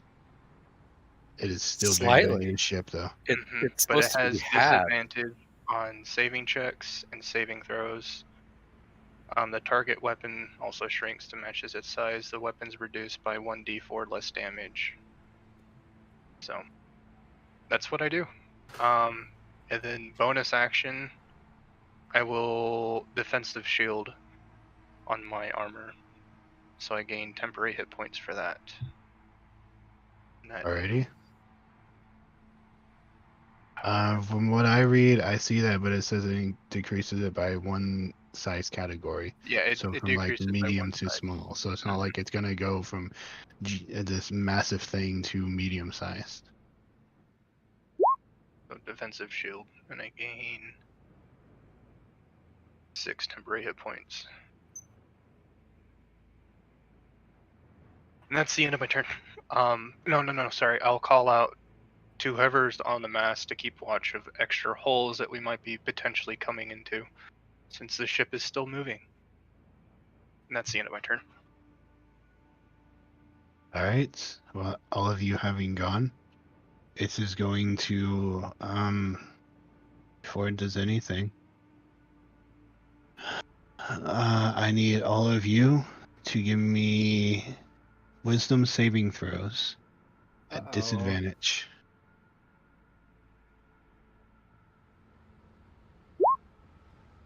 Hang on, I didn't roll my points for today.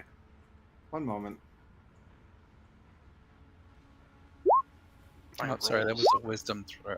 Oh, that's not great. I'm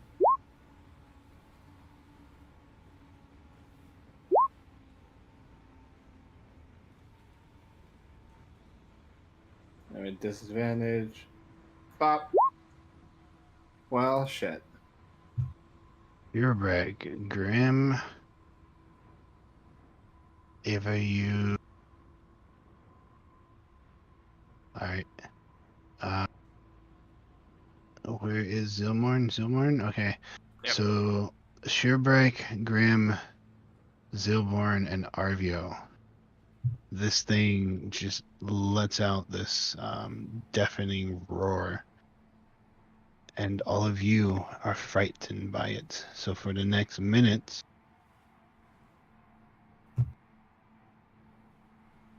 you have the frightened conditions. So I will go ahead and add those to you. That will resemble you being frightened. Oh, wait. I'm still frightened. Yeah, because Gnome's Cunning, I have advantage on all intelligence, wisdom, and charisma saving throws against magic. If this is, still it's a 4, so I still fail either way. Yeah, that would have been a straight roll for you. Mhm. I have brave, so I have a regular roll. All right, So so that would 26. give you 26. 26. Okay, you do not get frightened then. So it's just Grim, Zilmorn, and Arvio. That sucks for Arvio. Not really. I can still hit it with area of effect. You can't go closer to it, and we're driving right by it. Wait, I'm chasing the boat. Still can't get closer to it. Why? Okay, here's the real question. Why would I want to? I am a ranged combatant. And I also need all of you to give me dexterity saving throws at disadvantage, Including me? including you. Yep. Even though I'm flying? Yep. Okay.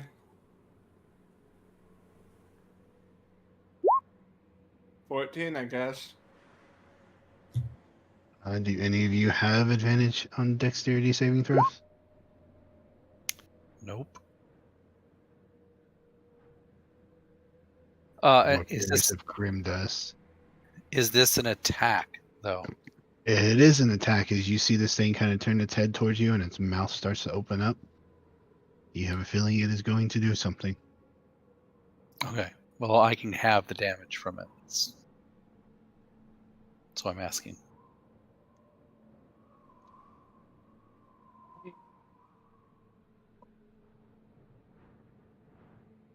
Six, 7, 8, 9, 10.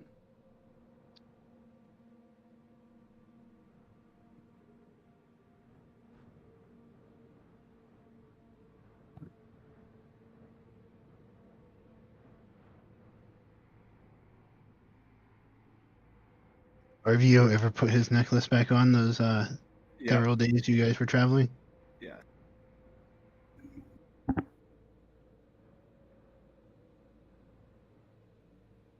So, what absurd amount of damage is this beast going to do? I wonder.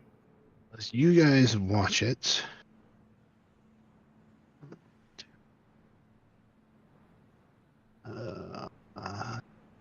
as it turns and looks at you and just opens its maw very wide, and it just exhales this very hot breath. But what's more troublesome about it, as it just spreads across the entire ship in a 60-foot cone, is that there is sand in it, and you're thinking probably glass that just shreds into you guys as this thing uses a sand breath on you, dealing 32 points of damage to I reused my everybody.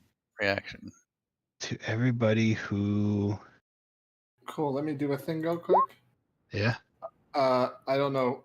I don't think I'm rolling my concentration check at disadvantage. Nor do I know how to calculate, but that's a 22. Because fly is concentration. Let me see real quick about that. I want to know if I'm dying. I want to know if I just die, frankly. So saving throw, your constitution's a saving throw? Yeah, so you would have disadvantage on that. So it would actually be a No, full it's save. concentration. It's not constitution. It's just that the concentration is used. Yeah, it's uses a the- concentration saving throw. Yeah, because you're feared. Oh, You okay, have, then or I guess frightened, you have a disadvantage on the rolls. Okay, cool. I'm no longer flying then, I guess. Nope. Great. Bye, guys. I'm just off the map. I'm gone, guys. Peace out. Goodbye. Alright. So with that, as you guys just get pummeled, so you would have taken the 32 Zilmorn and you as well, Grim. Basically, everybody that got under 21 would have taken that. Okay. All right, and that is all it does, as it just keeps moving through the sand, keeping up with the boat. And since you guys basically went in turn order last time anyways, Ava, it is your turn. Please roll a deception. You have advantage anyways from my guiding bolt. Doesn't matter. I still need the advantage. Doesn't do anything for me. I don't believe. All right, you get a read on this creature. So you will have your advantage. That last time I Well, rolled, I think they got a natural 20. Yeah. Well, I don't need. Let's see. Whatever it does. Oh, it I guess gets I further would. through. I am going to have advantage on the roll, but I would. You're right, but I now for the next minute, doesn't matter if I have advantage or not. I am going to fire a 20. I take it. You would have disadvantage on that because you didn't get frightened. I did not get frightened. 20 hits. For a total of 15 more damage to it. Alrighty. And that is my turn. Okay, Zilmorn.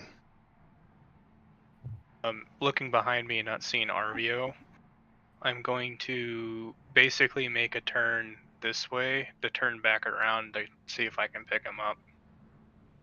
Trying Okay. to avoid the holes too, if anybody Give- calls them out. give me a vehicle check. Whatever your tool is called. And as you're trying to get the ship to turn, you're using your muscles, so it'd be a strength check. Got it. Ooh, yeah, that's 2. All right, you very slowly start heading towards that direction. That's all you do. Here. No, I'll go ahead and cast Cure Wounds on myself at first level. Alrighty. Sheerbrick, it is your turn. As you are atop this mass, watching all the carnage below. You can actually see this little dot in the sand behind the ship. Okay, well, I can't really do anything about him.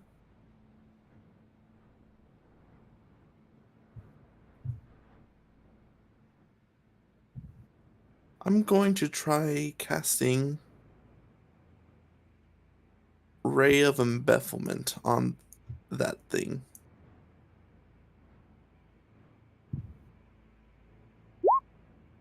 Oh.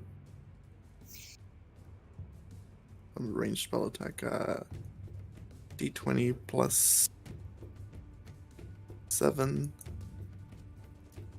So 18 plus 7, 25. Okay, so it makes... It doesn't make anything. It just deals half damage. Oh wait, this is weapon attacks. Oh. Okay, so it's plus your modifier for it too. Yeah. So 18 plus... 7, so it'd be 25. Okay, that hits because that 18 would not have hit. Okay, so it just does half damage with weapon attacks and use strength. I misread that. I thought it was just strength based stuff. Gotcha. I got hit, so I gotta make a Constitution saving throw as well. At disadvantage, but because Warcaster, I get advantage. It's just a straight roll. This is to maintain the reduce thing. Yes. 12, so 32 at that. My concentration fails. Alright, so you watch as it regains its size back up to what it was. So it basically went from this back up like that.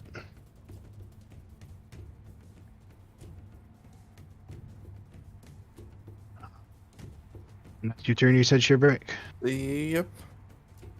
Alright, so Arvio, as you are sailing behind the ship, all of a sudden you just get blasted by this hot breath, some kind of saliva in it, as well as nasty razor sharp shards of glass and sand that just cut into you. And you're unable to keep your focus on the spell, and the next thing you know, you find yourself falling, taking 2 points of bludgeoning damage from your 10-foot fall into the sand. As you look up prone, covered in sand, to see this ship sailing away from you, and then it slowly starts to turn to the right, as well as this large, giant, serpent-like thing keeping pace with it. Okay. What do you wish to do? So here's the thing, right? I can't approach the ship because the sandworm is right there, and I'm frightened of it for a minute. So really, in my current state of mind, this is literally the best thing to have happened to me. Because it doesn't give a shit about me. It gives a shit about the very big thing it thinks it's about to eat. So I'm just like,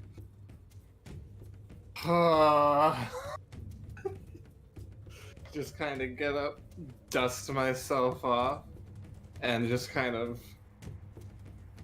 At this point, I'm recasting Fly, and I'm just going up.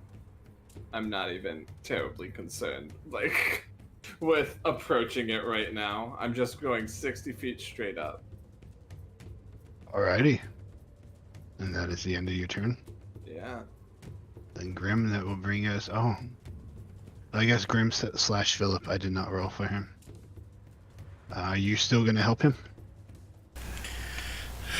No, since it's already loaded, I'm going to run back and try to get up on top of where Zilmorn is. Because I have to get away from the worm anyway.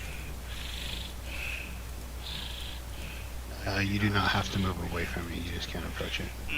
Well, I'm gonna try to go get the other ballista. All right, that works. How far away actually is it? The ladder is here, so it's going to be 5, 10, 15, 20, 25. You can get to it with your movement. I want to dash to get all the way up there.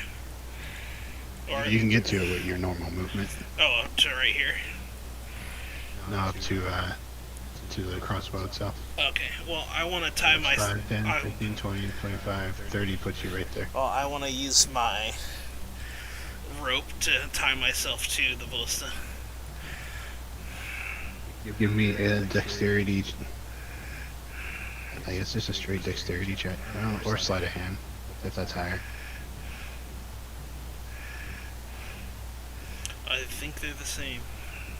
Yeah, just go sleight of hand.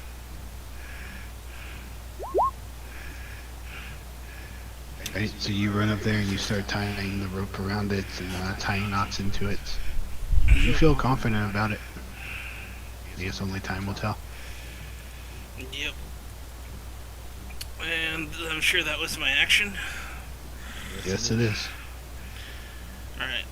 I'll just kind of like try to hold on to the ballista for now, just in case.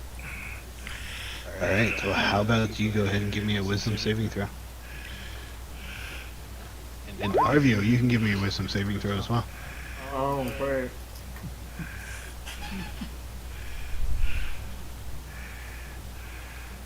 Is that disadvantage? Yes it would be. So I need another one from you too, bro. Wow. I got an 8. How did I fail? You're still afraid of it. Okay. Did I need to give one as well? It's not. You turn already passed? Oops, it did it Yeah. twice. Yeah. It's So lagging. yeah, I need one from you.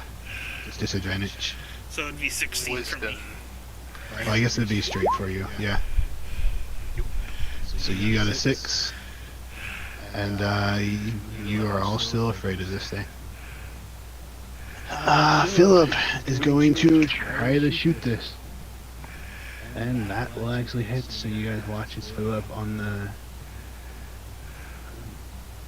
machinery over here shoots.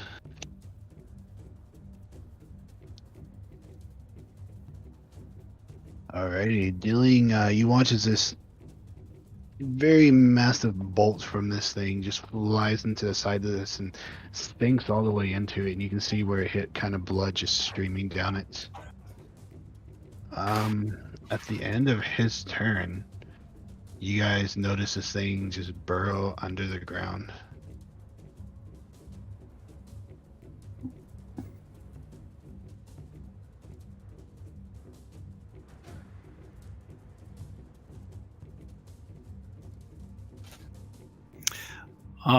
Is it my turn? No, it is its turn. Oh, okay. So yeah, you guys watch as it burrows underground, and it will now be your turn, Ava. Well, I'm going to ready my action for if this thing shows itself again. I am Alrighty. going to shoot it with both of my crossbows. All right, and that will bring us to you, Zilmorn.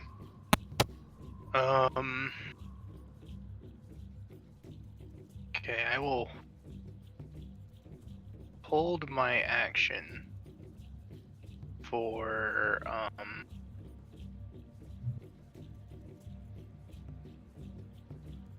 I'll just focus on turning more.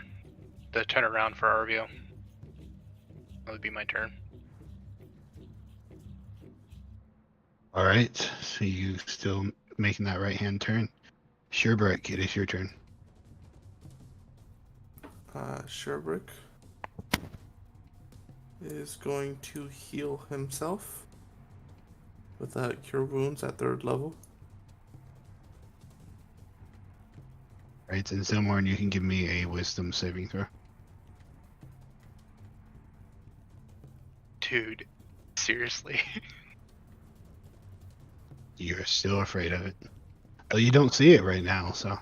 I know. It's great. But my rolls on wisdom checks is retarded. How do you do, Sherbreak? That was it. I just healed myself. Alright, is Arvio back? I am back, and I continue flying straight up. I'm 120 feet up in the air now. Alrighty. Then Grim, it is your turn. Oh, you can give me a wisdom saving throw, Arvio. Okay. Disadvantage for you. Mhm. You are no longer afraid of this thing, wherever it went to.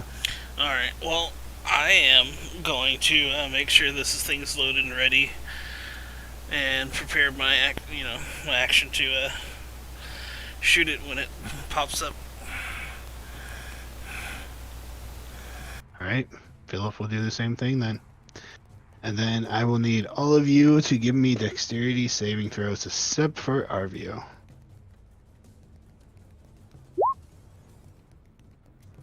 Those will be disadvantaged for everybody. Do I have to roll another one? No, I don't think you can get lower than negative one. You could get 2 natural ones. Yeah, I wouldn't change anything though. Let's see. Zilmorn, you got a 16. You managed to keep your footing. Ava, you keep your footing. See what happens to Philip. He keeps his footing. So everybody but Grim and Sherbreak. Well, Grim's kind of standing on the back there. So as you guys all of a sudden see this giant thing come out of the ground once more, slamming from beneath the other side of the ship, launching it up into the air. I need you, Grim, to give me another dexterity saving throw. As you go tumbling over the railing. Oh, you tumble off and find yourself on the sand right there. Ava, you were holding your action until you saw the thing, so go ahead and attack. Actually, did you tie yourself to the crossbow, Grim? He did. You did, didn't you? Yes, I did. Yeah. What was your sleight of hand? 8. I believe. Yeah. Alright. You get thrown over the rail, but you are hanging by your rope. And you kind of look up and you can see the rope slowly sliding through the knots. Whatever you wish to do with that when it comes your turn. Ava, that will... You hit it and just bounces off one of the scales. A 25 bounces off one of the scales. 25? I see 11. Oh, the Um, 25. I 25 will told hit. you I help both. So, Sorry, I didn't hear anything. no. you shot- When I said I was holding my stuff, I was going to shoot with both if he popped up. So I gotcha. Yeah, so the 25 hits, he will take the 15 damage from that. The 11 hits it and just bounces off into a different direction. yeah, I figured that one didn't do crap to him. But Alright. Ava, it is your turn, as this thing is now opposite side of the ship. I'm going to shoot it again. You can go for it. I miss with pins. I fire with my bonus action at needles. Does 18 hit? 18 does not. Well, then I You miss with just- both. They go flying wide as you're up there trying to combat the air from this thing moving. Is that the end of your turn? That is the end of my turn. Alright, Zilmorn, it is your turn. Because we're turning into it, I'm assuming because of fear, I'm going to adjust the course to go to the opposite direction. Yep, so go ahead and give me your land vehicle handling with strength. Still It a is. disadvantage. This will not be disadvantage because it's not a strength. It's not a saving throw. Okay. So 15. 15. Okay, you start turning the other way. You're turning better in this direction than you were to the right. Was that my action to do that? Yes. Okay. Anything else you wish to do? Bonus action or movement or anything? Yeah, bonus action, defensive shield again. All right. So you see this thing pop up on this side, and you kind of run over and you start grabbing the ropes and you start yanking it, and you see the giant's the mast just spinning the opposite direction, and this ship starts to shift. And then wisdom saving throw. Yep, wisdom saving throw. Jesus Christ. Best roll I got so far. Right. So as you're turning, you all of a sudden watch as in front of the ship, the desert sand gives away, making one of these sinkholes. I need you. This will be a saving throw, but you will be using your land vehicle proficiency, so it will be disadvantage and its strength to try to avoid it. Oh, did you want me to roll my wisdom saving throw? Did it get to your turn again? No, last Oh, turn. last turn? Yeah, go ahead. Again for that. So yeah, I got an 8 and a 16. So Right. that 8 turns into a 5. Well, that, my friend, it means everybody needs to give me a dexterity saving throw, except for Grim.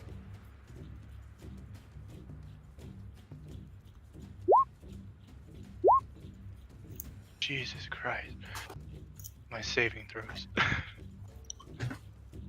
Right, so you are knocked prone and slammed back to the back railing. As you go into this sinkhole and you kind of fly up out of it, and the ship just slams into the ground. Let's see. Ava, you did good. Sheerbreak, you are thrown again, taking another 2 points of bludgeoning damage as you slam into the post. Philip is managing to hold on. So Sheerbreak, be your turn. Sherbrook will try another guiding bolt. This time at 2nd level. All right, go for it.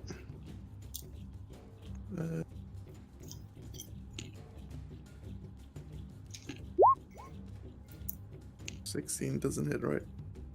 16 does not hit. As you're getting tossed around from your captain back there jumping the ramps in the desert, you just lose focus and shine the light up in the sky. Is that your turn? Yep. You just hear Zilmorn just laughing hysterically at this point. Review. Arvio is continuing to ascend up to 180 feet, and now seeing that the ship is kind of getting away from him, and he can kind of only really match speeds with it at this point, but he figures he should be high enough as to where the worm can't get him. He's going to kind of start gliding and flapping along to try and at least keep up with the boat so that when this fight is over, he can get onto it. All right. It's about 200 feet away from you at this point. Yeah, but it's also going 60, so I can only match speed. So Yeah. So I'm saying that's how far you are from it. Mm-hmm. Okay.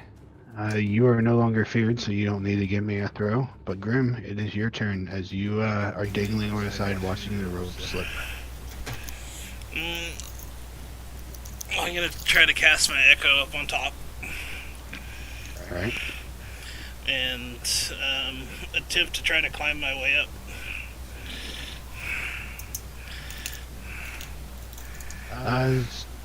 No save or anything needed. You can make your way up, but it's going to take all your movement. That's fine. And where you cast your echo? Yeah, it'd be right there. I would have moved it I would have probably had it at the edge, then moved it once I started getting up, because it was the only thing I could see in range. You still have action. So you get up there and you kind of pull yourself over the railing, and you see that it is on the opposite side now. Anything action-wise you wish to do? I don't have any more movement, so I'm just gonna take out my crossbow and try to shoot at the thing. Okay, go for it.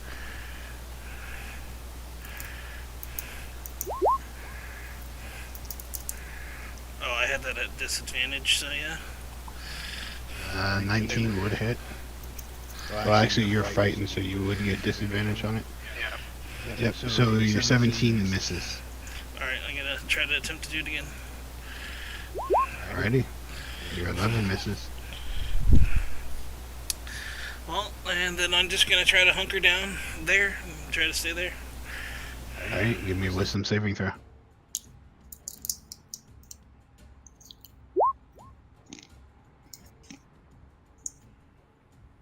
$16. You are still frightened of this thing. At the end of your turn, you guys watch as it disappears once more.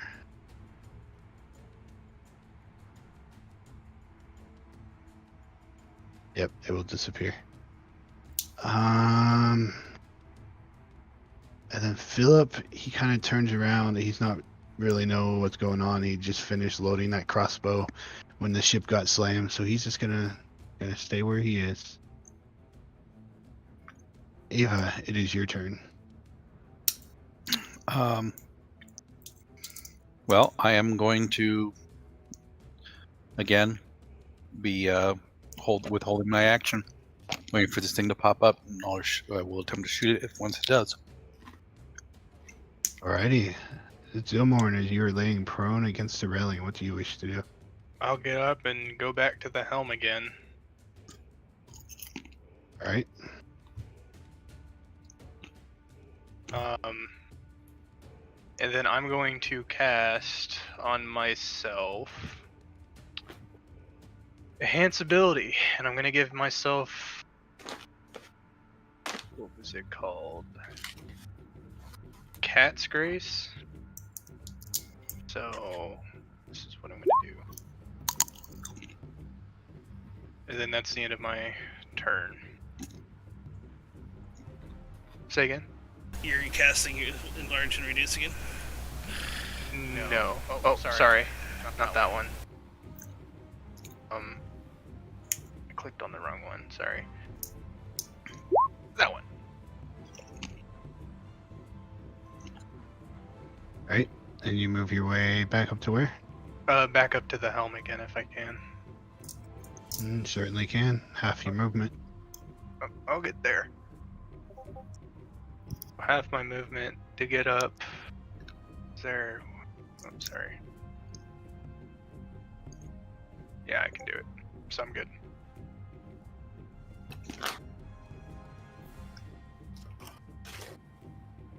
Right, and you said that's your turn? Yeah, I cast Enhance Ability Grace, so I get advantage on dexterity checks and saving throw. And that's it. Okay, Sherbert, what do you wish to do? I am Wisdom. going. You said I can reach Ava with the bless? Yes. Okay, I will just bless me and Ava then. The wisdom check was for fear. Alright, 18, you are still afraid of it. The bless, you could technically, because they're elevated up here, you could reach Zilmorn if you want it. Okay, I'll do Zilmore as well. Alright, I would say that Grim's just out of your range.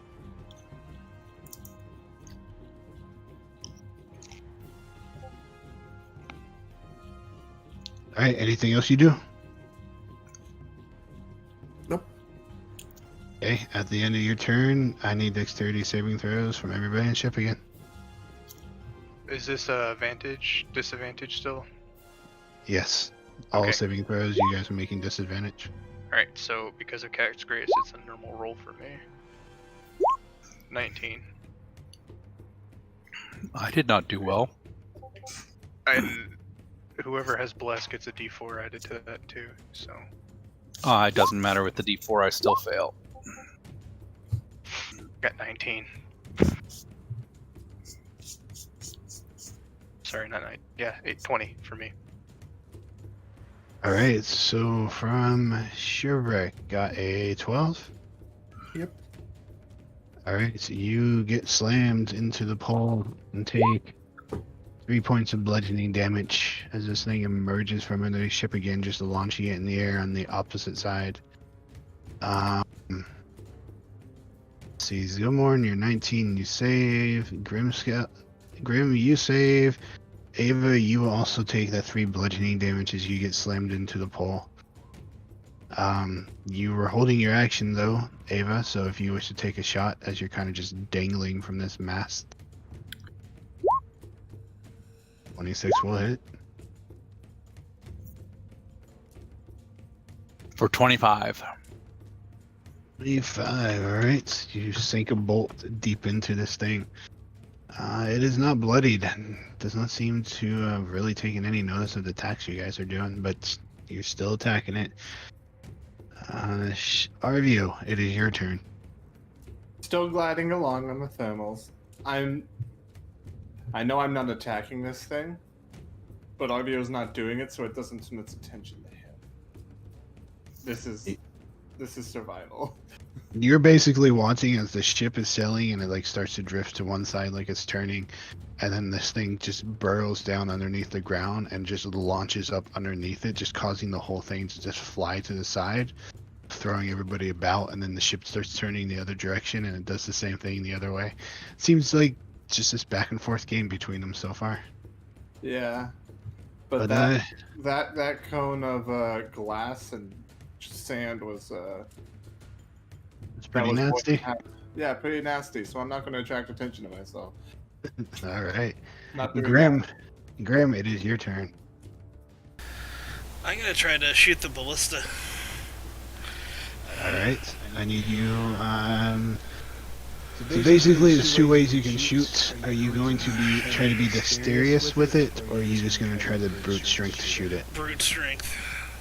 Okay, and give me a d20 plus your strength. Are you proficient in crossbows? I had a crossbow before. A hand crossbow. No. He's proficient. He is proficient in Mar- all simple martial yeah, weapons. so yeah. Alright, so you can add your proficiency to it as well. So 20 plus your strength plus your proficiency.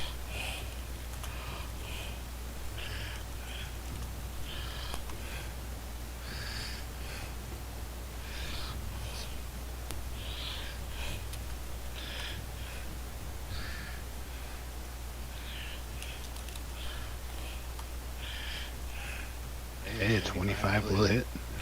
So you are going to roll me 5d6.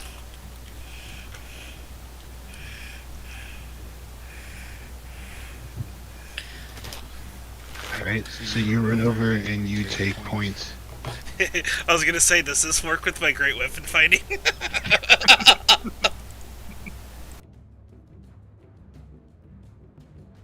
Probably not.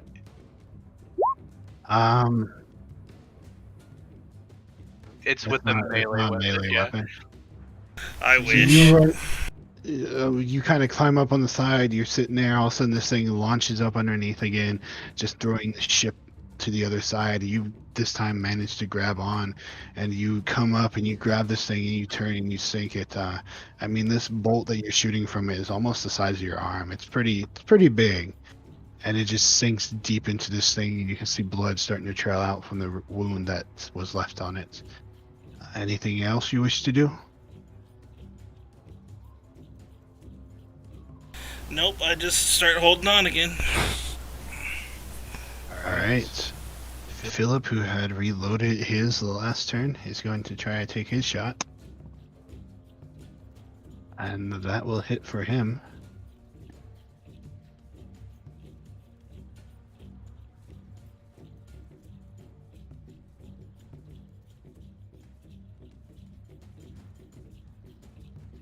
And he will deal damage to it as you watch another one of these sink into it.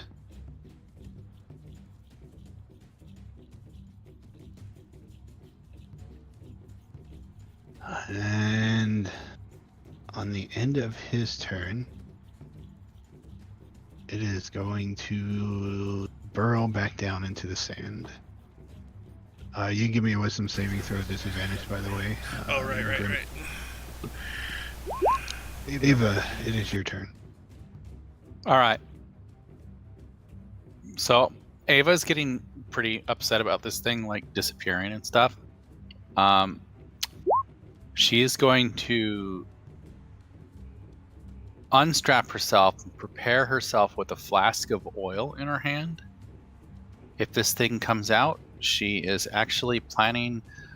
All right. I guess the number one question: the yard arm that goes across, it's pretty wide. It comes out to this edge of the ship. Yeah, I mean, it kind of comes out like that far. It's really wide. Okay. The plan is to try to jump on top of this thing. Is to run and jump out on top of it next time it appears. With a flask of oil in my hand. Right. And throw it. I'm gonna attempt to douse it in oil. Just so you're aware, you can have your trigger be it appearing and you're running out, but your reaction is going to be running out, so you want to be able to also try to douse it. Okay. So just to make you aware of that. Zilmorn, it is your turn. I'm gonna hold a firebolt when it appears. And Actually, before that happens, I need you, as all of a sudden another sinkhole appears in front of the ship, to give me a vehicle saving throw, disadvantage strength. That would have been at the end of Ava's turn. oh, disadvantage. Let me roll again. So 7. 7. All right. Saving throw, dexterity saving throws from everybody currently standing on the ship.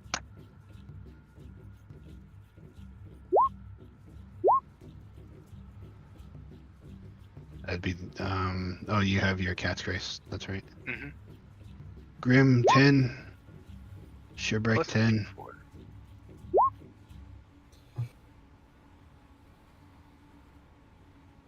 That's an 18 for me. Dexterity saving throw again.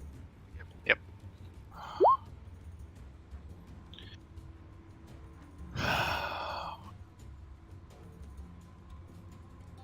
Nice. Do you want to try to add your D4 to that?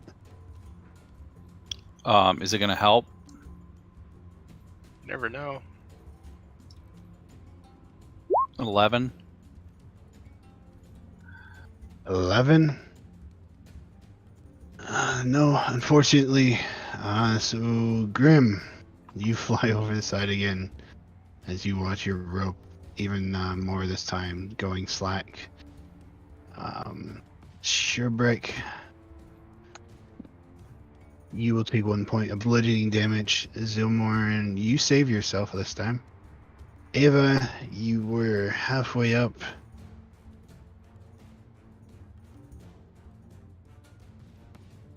So as you get shaken, you can give me a dexterity saving throw, Ava. Another one. So you're falling right now. This is to see if you can grab on and stop yourself from falling. Alrighty. Fortunately, I did not roll that high. That's 6, 7. You take 11 points of bludgeoning damage as you fall from up top down to the bottom, slamming into the deck. Where you are now prone.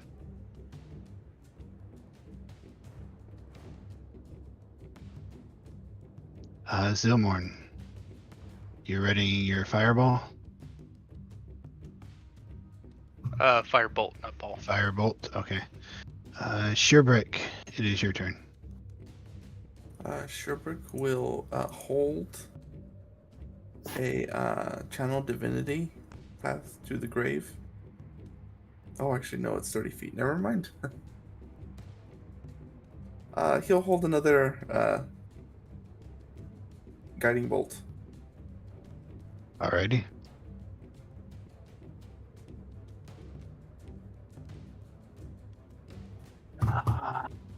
So with that, Arvio, it is your turn. You know what I'm doing. It's Just trying to keep pace. Yep. I'm just trying to live. All right, Grim. You're dangling from the side, watching your rope slip once more. I'm gonna try to pull myself back up again. All right, you can get yourself up there. And I would notice the rope slipping, right? Yep. So I'm gonna try to attempt to tighten it. All right. I'll say no need to give me anything. Having noticed that you didn't do too well the first time, you just kind of like double, triple knot it. You think you're good enough. Alright, and that was my action. All right. Philip, he's having been tossed around. He's gonna move over, grab some rope, and run back over and try to tie himself up too. Okay. You guys all once more. Everybody but Ava, give me dexterity saving throws as this thing comes up from this side. What, because I'm already prone? Yep. You kind of just get tossed around. Sheerbrick, you're okay. Zilmorn, 16 for me. you're okay. Grim, you're okay. So you guys get jostled around a bit, but you manage to hold your Question. footing. Yes. Because we did a whole round all the way through, do I still need to make I still do, wisdom saving throw if I haven't already? Have we gone 10 rounds yet? I Or don't you know. just made a normal round? Yeah, go ahead and give me wisdom saving throw.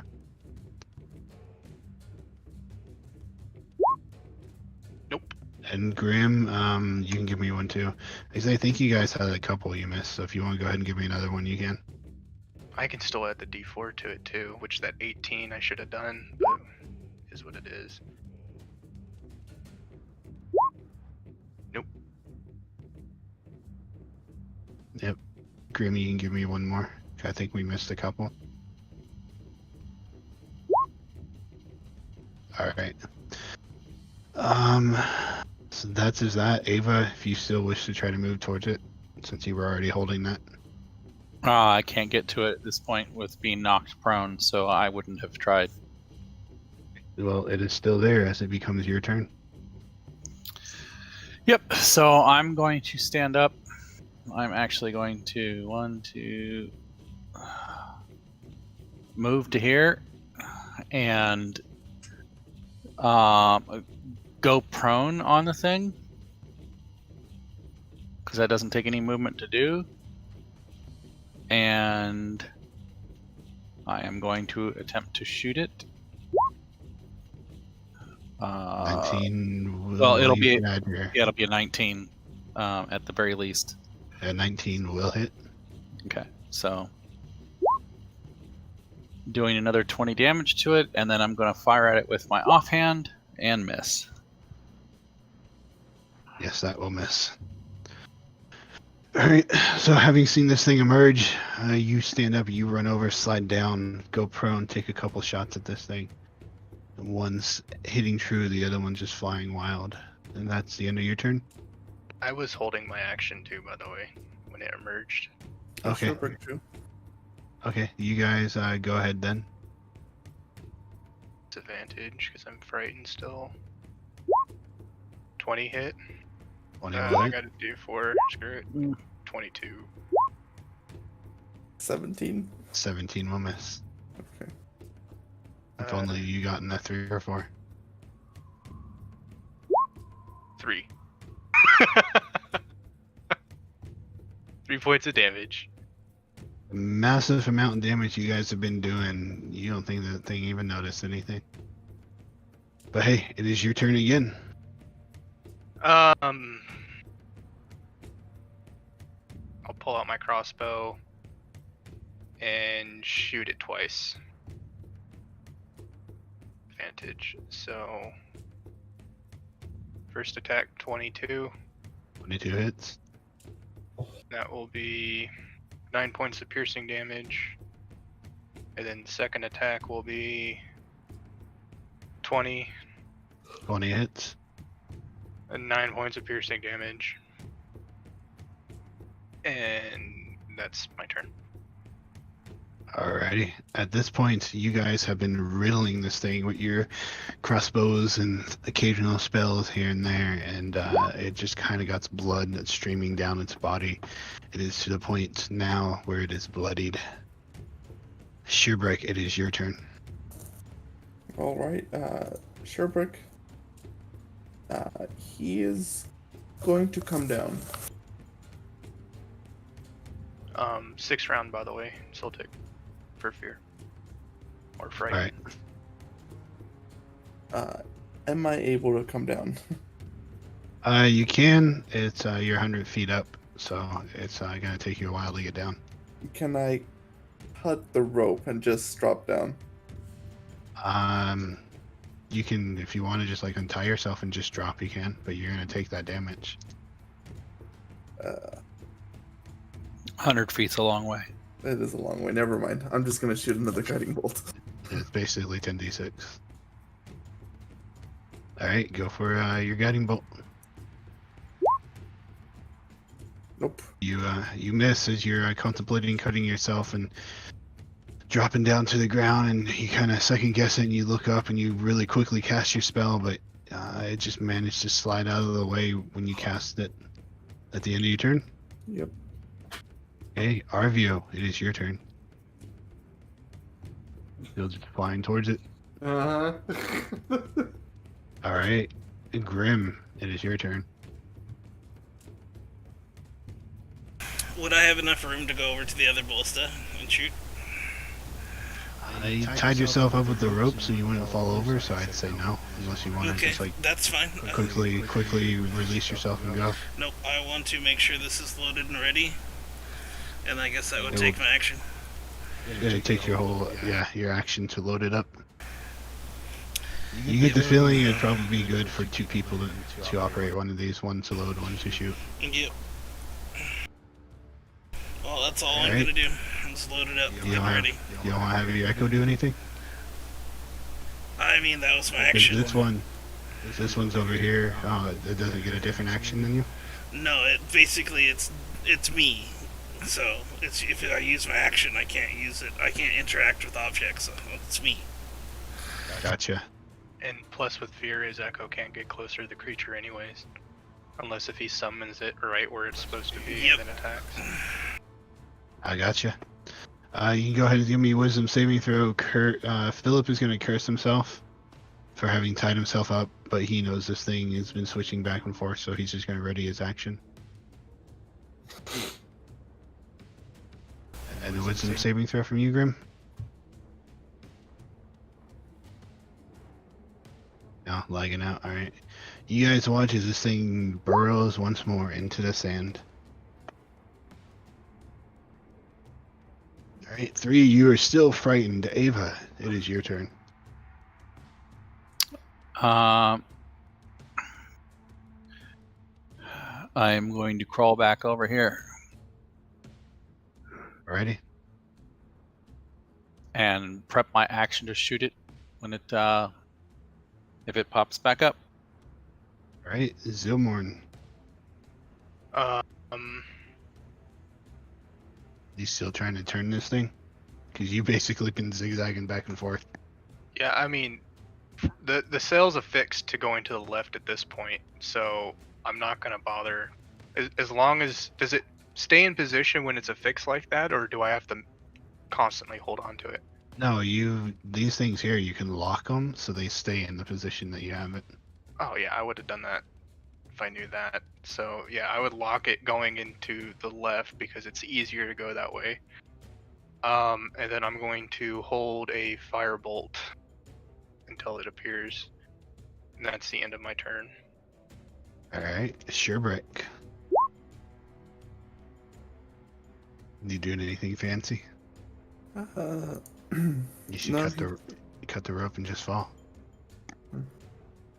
No, he's just gonna hold another guiding bolt. Alright. Arvio, still just heading towards it? You betcha, Bippy. Alright, and Grim?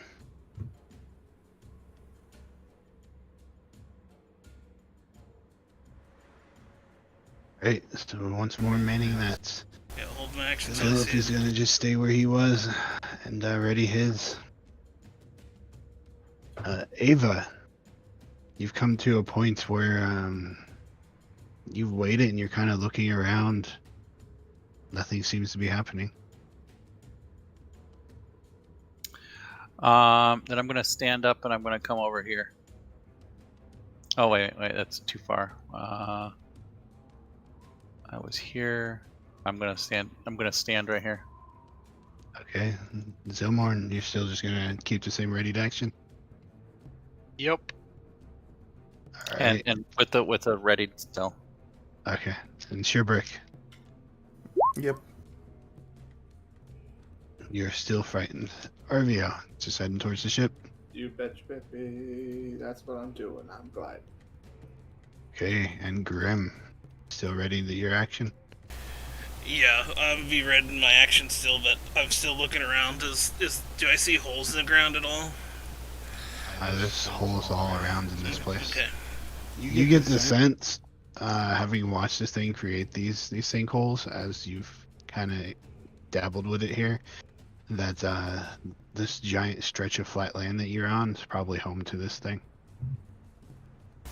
Okay, yeah, I'm just gonna hold my action until it pops up on this side so I can shoot it. Okay, Philip is gonna do the same.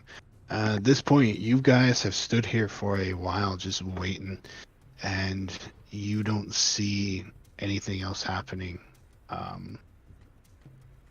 Knowing that you bloodied the thing, maybe perhaps the creature ran, got halfway injured.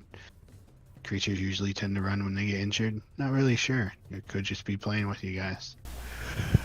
You wish to continue, or are you gonna try doing other That things? helps slow down. Like, it helps slow us down we a need little to- bit for Arvio to catch up. So basically, I'm doing a wide turn to kind of catch Arvio in its path, and then we'll slow down if it seems like he's going to overshoot it, or if we're going to pass him. So as you're turning, he seems to just be keeping pace with you.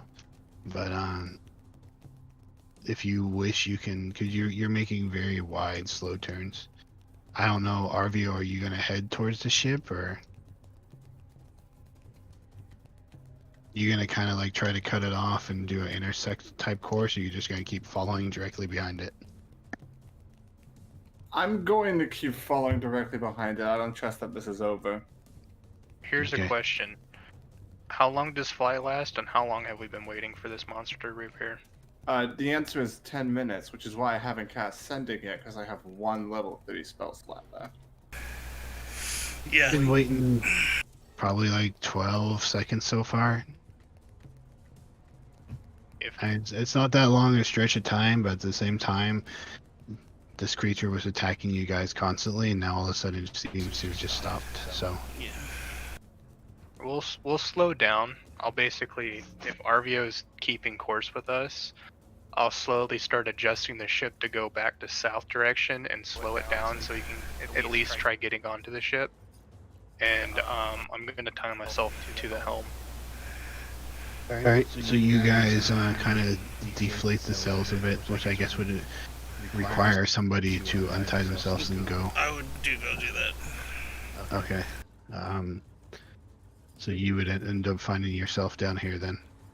And you kind of just let the air out so it slows down a bit. Arvio, you start to catch up to the ship unless you slow your speed down too. I will kind of do a little bit of like a circle around the ship before landing. Kind of doing an observe, like still about like 200 feet in the air. Just making sure that the area that this thing isn't gonna try and pop up and eat the ship or something as soon as I land on it. So you can give me a perception check.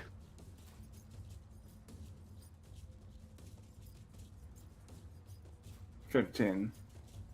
You're looking around and you just see this flat land. You can kind of see in the distance the direction the ship is heading. You can see some dunes just barely peeking on the horizon from how high up you are. So you know they're heading towards the edge of this thing's hunting ground. But as you look around the immediate area, you don't like see any shifting in the sands or anything. You do notice there is a ship though that has this cabin on it that seems like it might provide some protection. Like a different ship. No, your ship. Oh, about to say, yeah, that's what I'm thinking. So I kind of like do a little bit of a circle around the ship. I will hang on. I need to grab my token, and I just oh, it's off the map. I can't get it. I land here. Okay.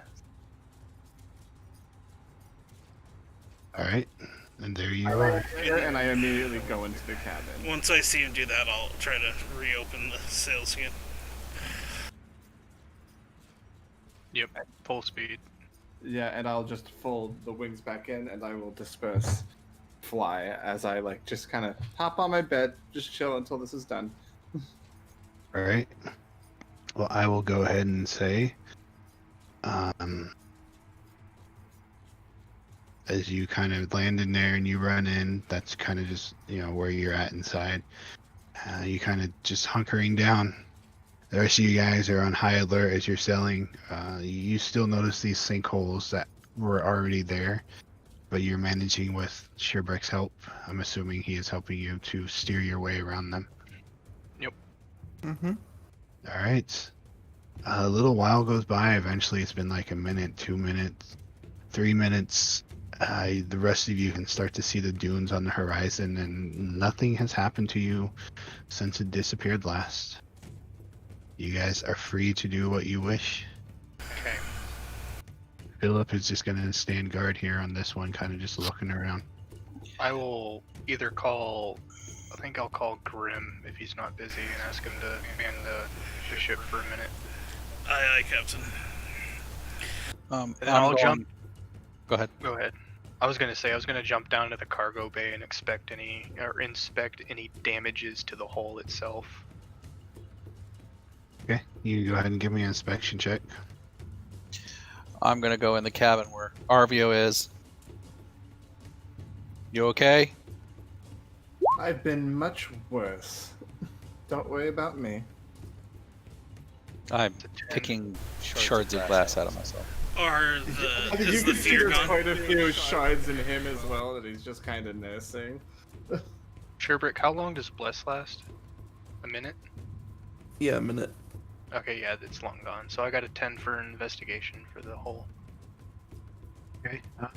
You go down there, you've not really studied this ship, so you don't know really what damage was there before or not. So you do notice there's definitely been some shifting of stuff and some cracking of things, but you don't know if it was from this or not. Okay. Was there any planks down there? Because I know it was a cargo bay. No, it's just like food and water and stuff.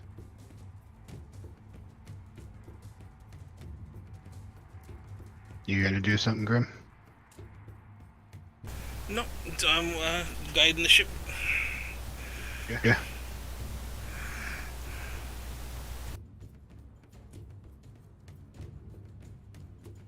And they are back. Yep. Sorry. No problem. So you guys just continuing on course? Yeah. Yep. There's an idea. I guess I'll kind of go back up to the helm again and talk to Grim and ask him. I have an idea to make the ballistas a little bit more easier to load. It might take some time, but it should help to make it more of a one-man crew. What is that? Well, if I can somehow affix, are the ballistas or the bolts are on a rack, right? It's like a pot that's tied to the railing that they're sitting in.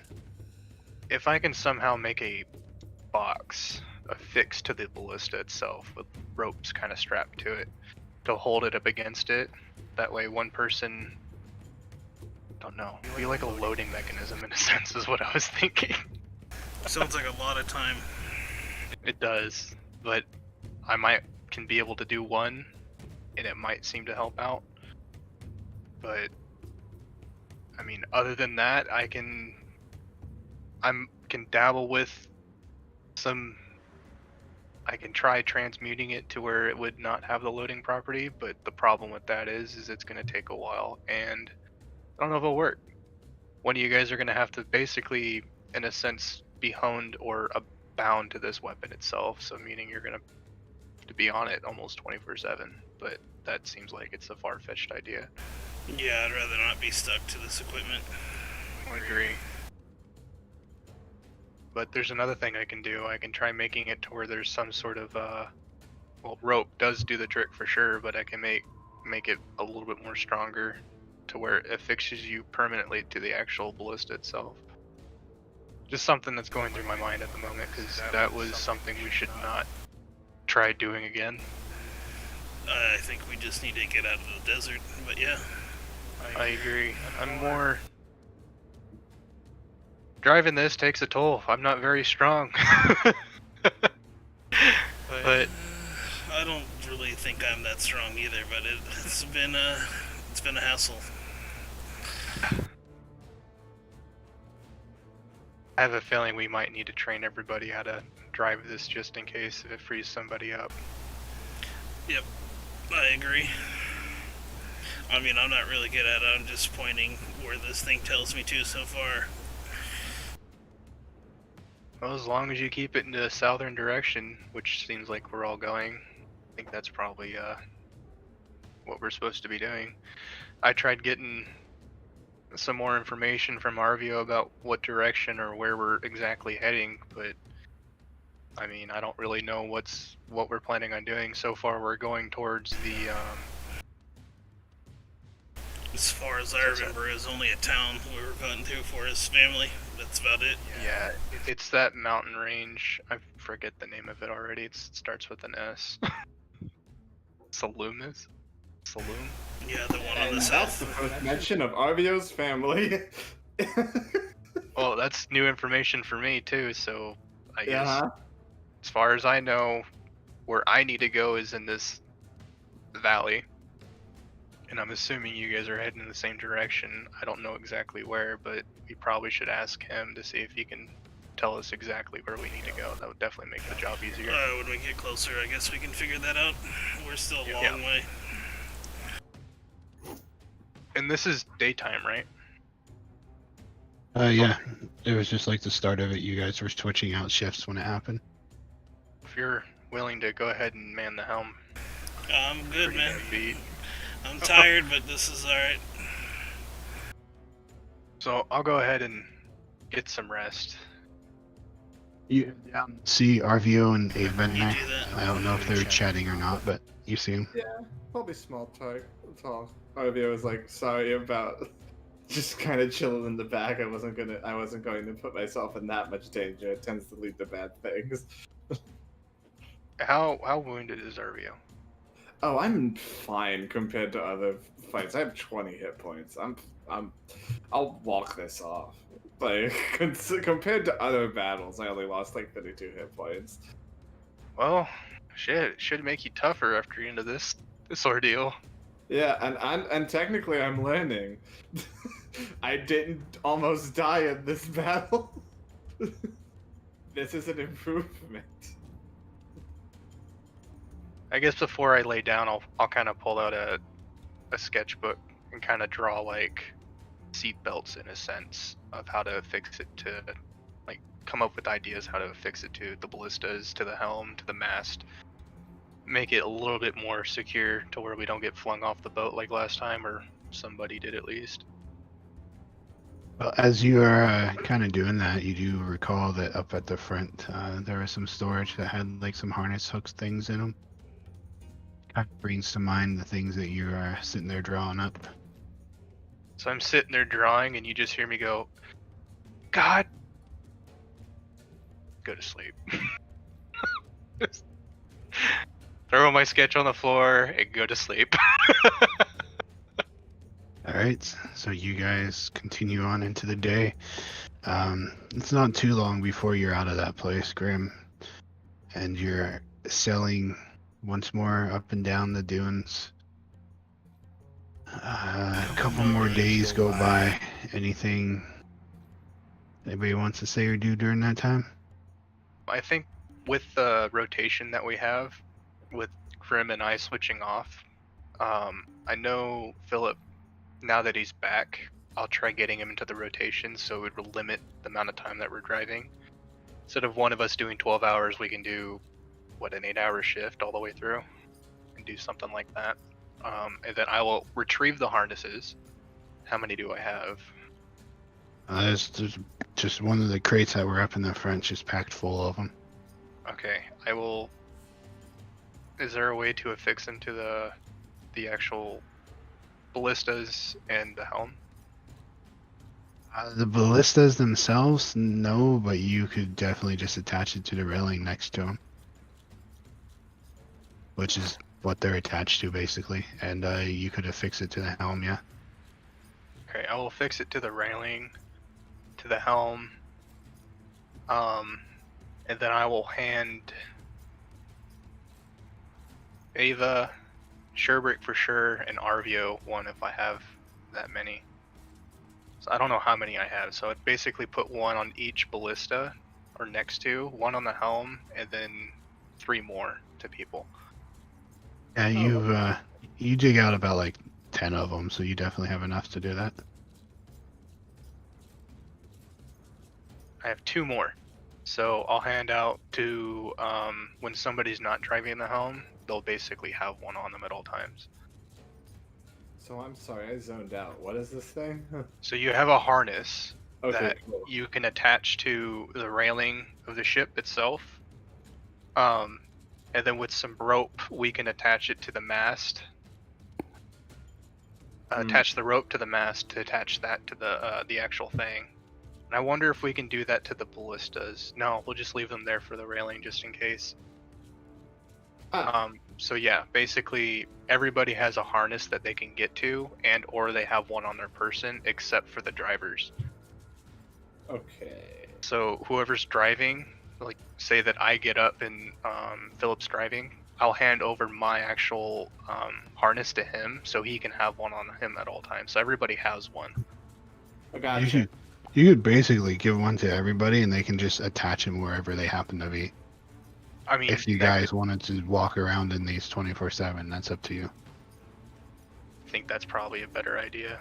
We'll do that, but I'll definitely have one affixed to the actual helm itself. Alrighty. So you guys, you travel about another 4 days. Okay, I'll add 4 more dex days. Oh, And it is My in token's the the middle only of... Is I it just remembered. is it just me or my token's gone? I think on one of those days, I would kind of go up to Arvio and say, I need to know if we're heading in the right direction, because we're kind of just going into the direction that I need to go to. So if you have any means of contacting, I guess we're looking for your family, which I found out. Okay. You might want to yeah. ask them where we're actually supposed to be heading. Yeah, I've contacted them earlier. I didn't get any response, so I should probably check in again. Do you happen to know their last location? Norm. Norm. Where's that? I mean, South? East. okay, on my map I don't think Norm's kind of located, but if I can do a check for that to figure out if I've heard about a town somewhere close by to where I'm at, or in the general location or something. You've never heard of a town named Norm. Alright, so I'm going to cast Sending again to Umaima. Just ask, it's Arvio. I wanted to ask, if you're closer to Arya Solmu or the Golden Anubis. A couple seconds go by, turn into minutes, and eventually you hear this frantic female voice come back, say, Arvio, where are you? My speech is going to be weird because I'm counting this out. Yeah. We have been moving, trying to evade the bandits seeking slaves, and then it just cuts out at that. Okay, you're gonna kind of see Arvio kind of freeze for a little bit, like focus, and recast sending. We're crossing the Ivory Sea. We've been doing so for... Hang on, I have to count this. We're crossing the Ivory Sea. Been doing so for weeks. Should be halfway through. Almost to you. Need to know specifically where to go. That's 25! So you do, just so you guys know, you're somewhere about in here, and you're about, you would guess 20 to 30 days away from here. But as you say that to her, she comes back and says, moving east away from Golden Anubis. And it just cuts out at that. Okay. So, away from Golden Anubis. I don't know if... Okay, so I'm guessing I'm going to kind of pull out the sheet, and I'm going to pull up the map and... It's like... Actually, one more. And I'm kind of sending one more time. Are you north or south of that mountain range? We fled towards the deserts. Please get here fast. Fuckity. Okay. So if you relay that information, Soltic, based off of what I know, if they're moving east away from Golden Anubis, that would mean they're over here somewhere. Sorry, it would be west that they're heading. Okay, just wanted to make sure. I'm like, what? What? Wait, west? So they're headed this way? They're going What? west. Oh. They're going okay. over here. They're over this way. Okay. So they're on the Ivory Seas side, not. Sorry, The other that was my bad. Okay, that was very confusing. It's been a while, so I guess you didn't even see my pings, did you? No. No, we didn't. Yeah, so over here. So it's been a while since you first talked to her. I will not recap names of towns, but you were told she was in the south near the mountain range down here, kind of traveling with some nomads that helped her escape from Torrid. And so all you knew was from like down here to over here, there was some settlement somewhere by some name that she was staying nearby. And now she is telling you that they are fleeing from people trying to capture slaves. Of course, she just told you right now that she's heading west from Anubis, from over here. So she would be heading this direction. Okay. So she'd be headed... Like that. Alright, we're like right here, right? And we're She above the went- Ivory You Sea. think you're about here somewhere. She went like that, and then now she's going like that, basically. Yeah, she's like, whoops! Yeah. That's like, okay, so basically, give me a map, real quick. I pull out the map, basically. Thank you. And I'm assuming we're talking in the captain's quarters, so I have the map spread out on the table if it's not broken to pieces. If that's Cool, what you I want to use do. Minor illusion to sort of create like a glowing line with my hand so I don't damage the map, but I can still present to you this information. It's like, okay. So apparently my family, I'm going to actually, wait a minute. So apparently she's right here, moving in this direction, and we should be probably around here. So long as we continue moving southeast, we should be able to meet up with her. Unfortunately, right now she's dodging slavers. Okay.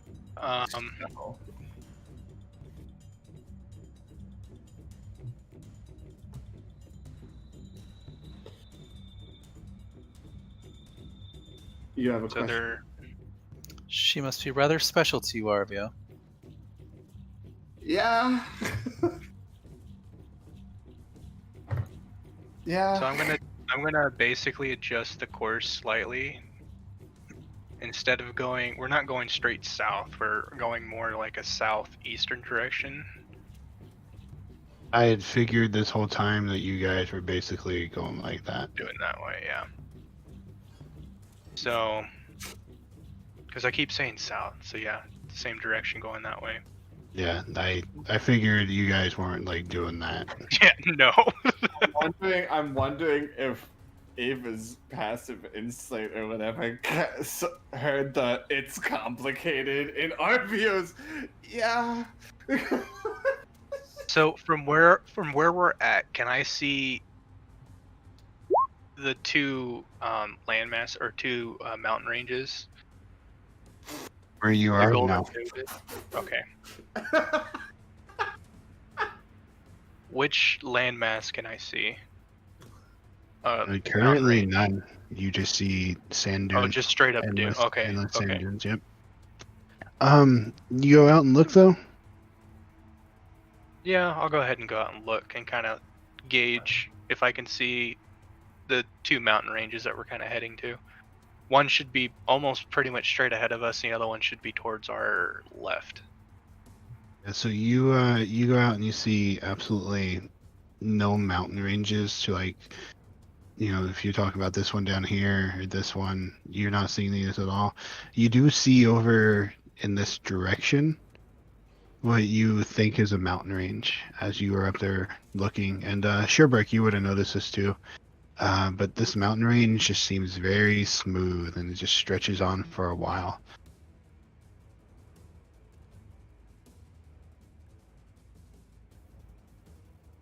If I look behind me, can I see this one by any chance? Over here? No. Okay. So I currently do not have a good bearing. I just know there's a mountain range here to a point, but I don't know which one it is. Well, you said Yeah. I'm about here, right? Somewhere over there? Yeah, you guys are about in the Ivory Sea wording from what you can make out. You don't know your exact location.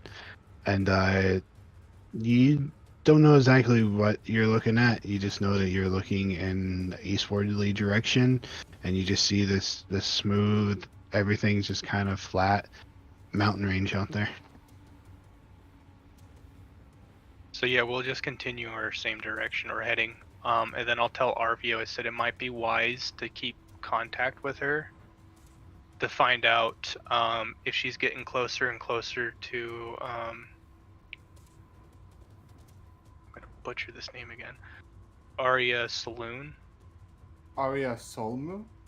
So yeah, thank you. I got you. Yeah. If she gets closer and closer to that, that's basically where we're somewhat heading. If she's moving more into the desert, we'll try meeting her up. But I've only flown over it, so I don't know. I can't get my bearing on the ground here, so I don't know any land masses at this point. Frankly, I've been going by the stars, because you can't really go by land masses in the middle of a desert. I can go by a compass, and that's what we've been doing. Well, Go ahead, Arvia. well, I mean, if the compass ever stops working, at least we have a backup for that. But yeah, I'll keep in contact with her. I need to make sure nothing happens. And with that, we will go ahead and end the session here. Arvio just learned something big.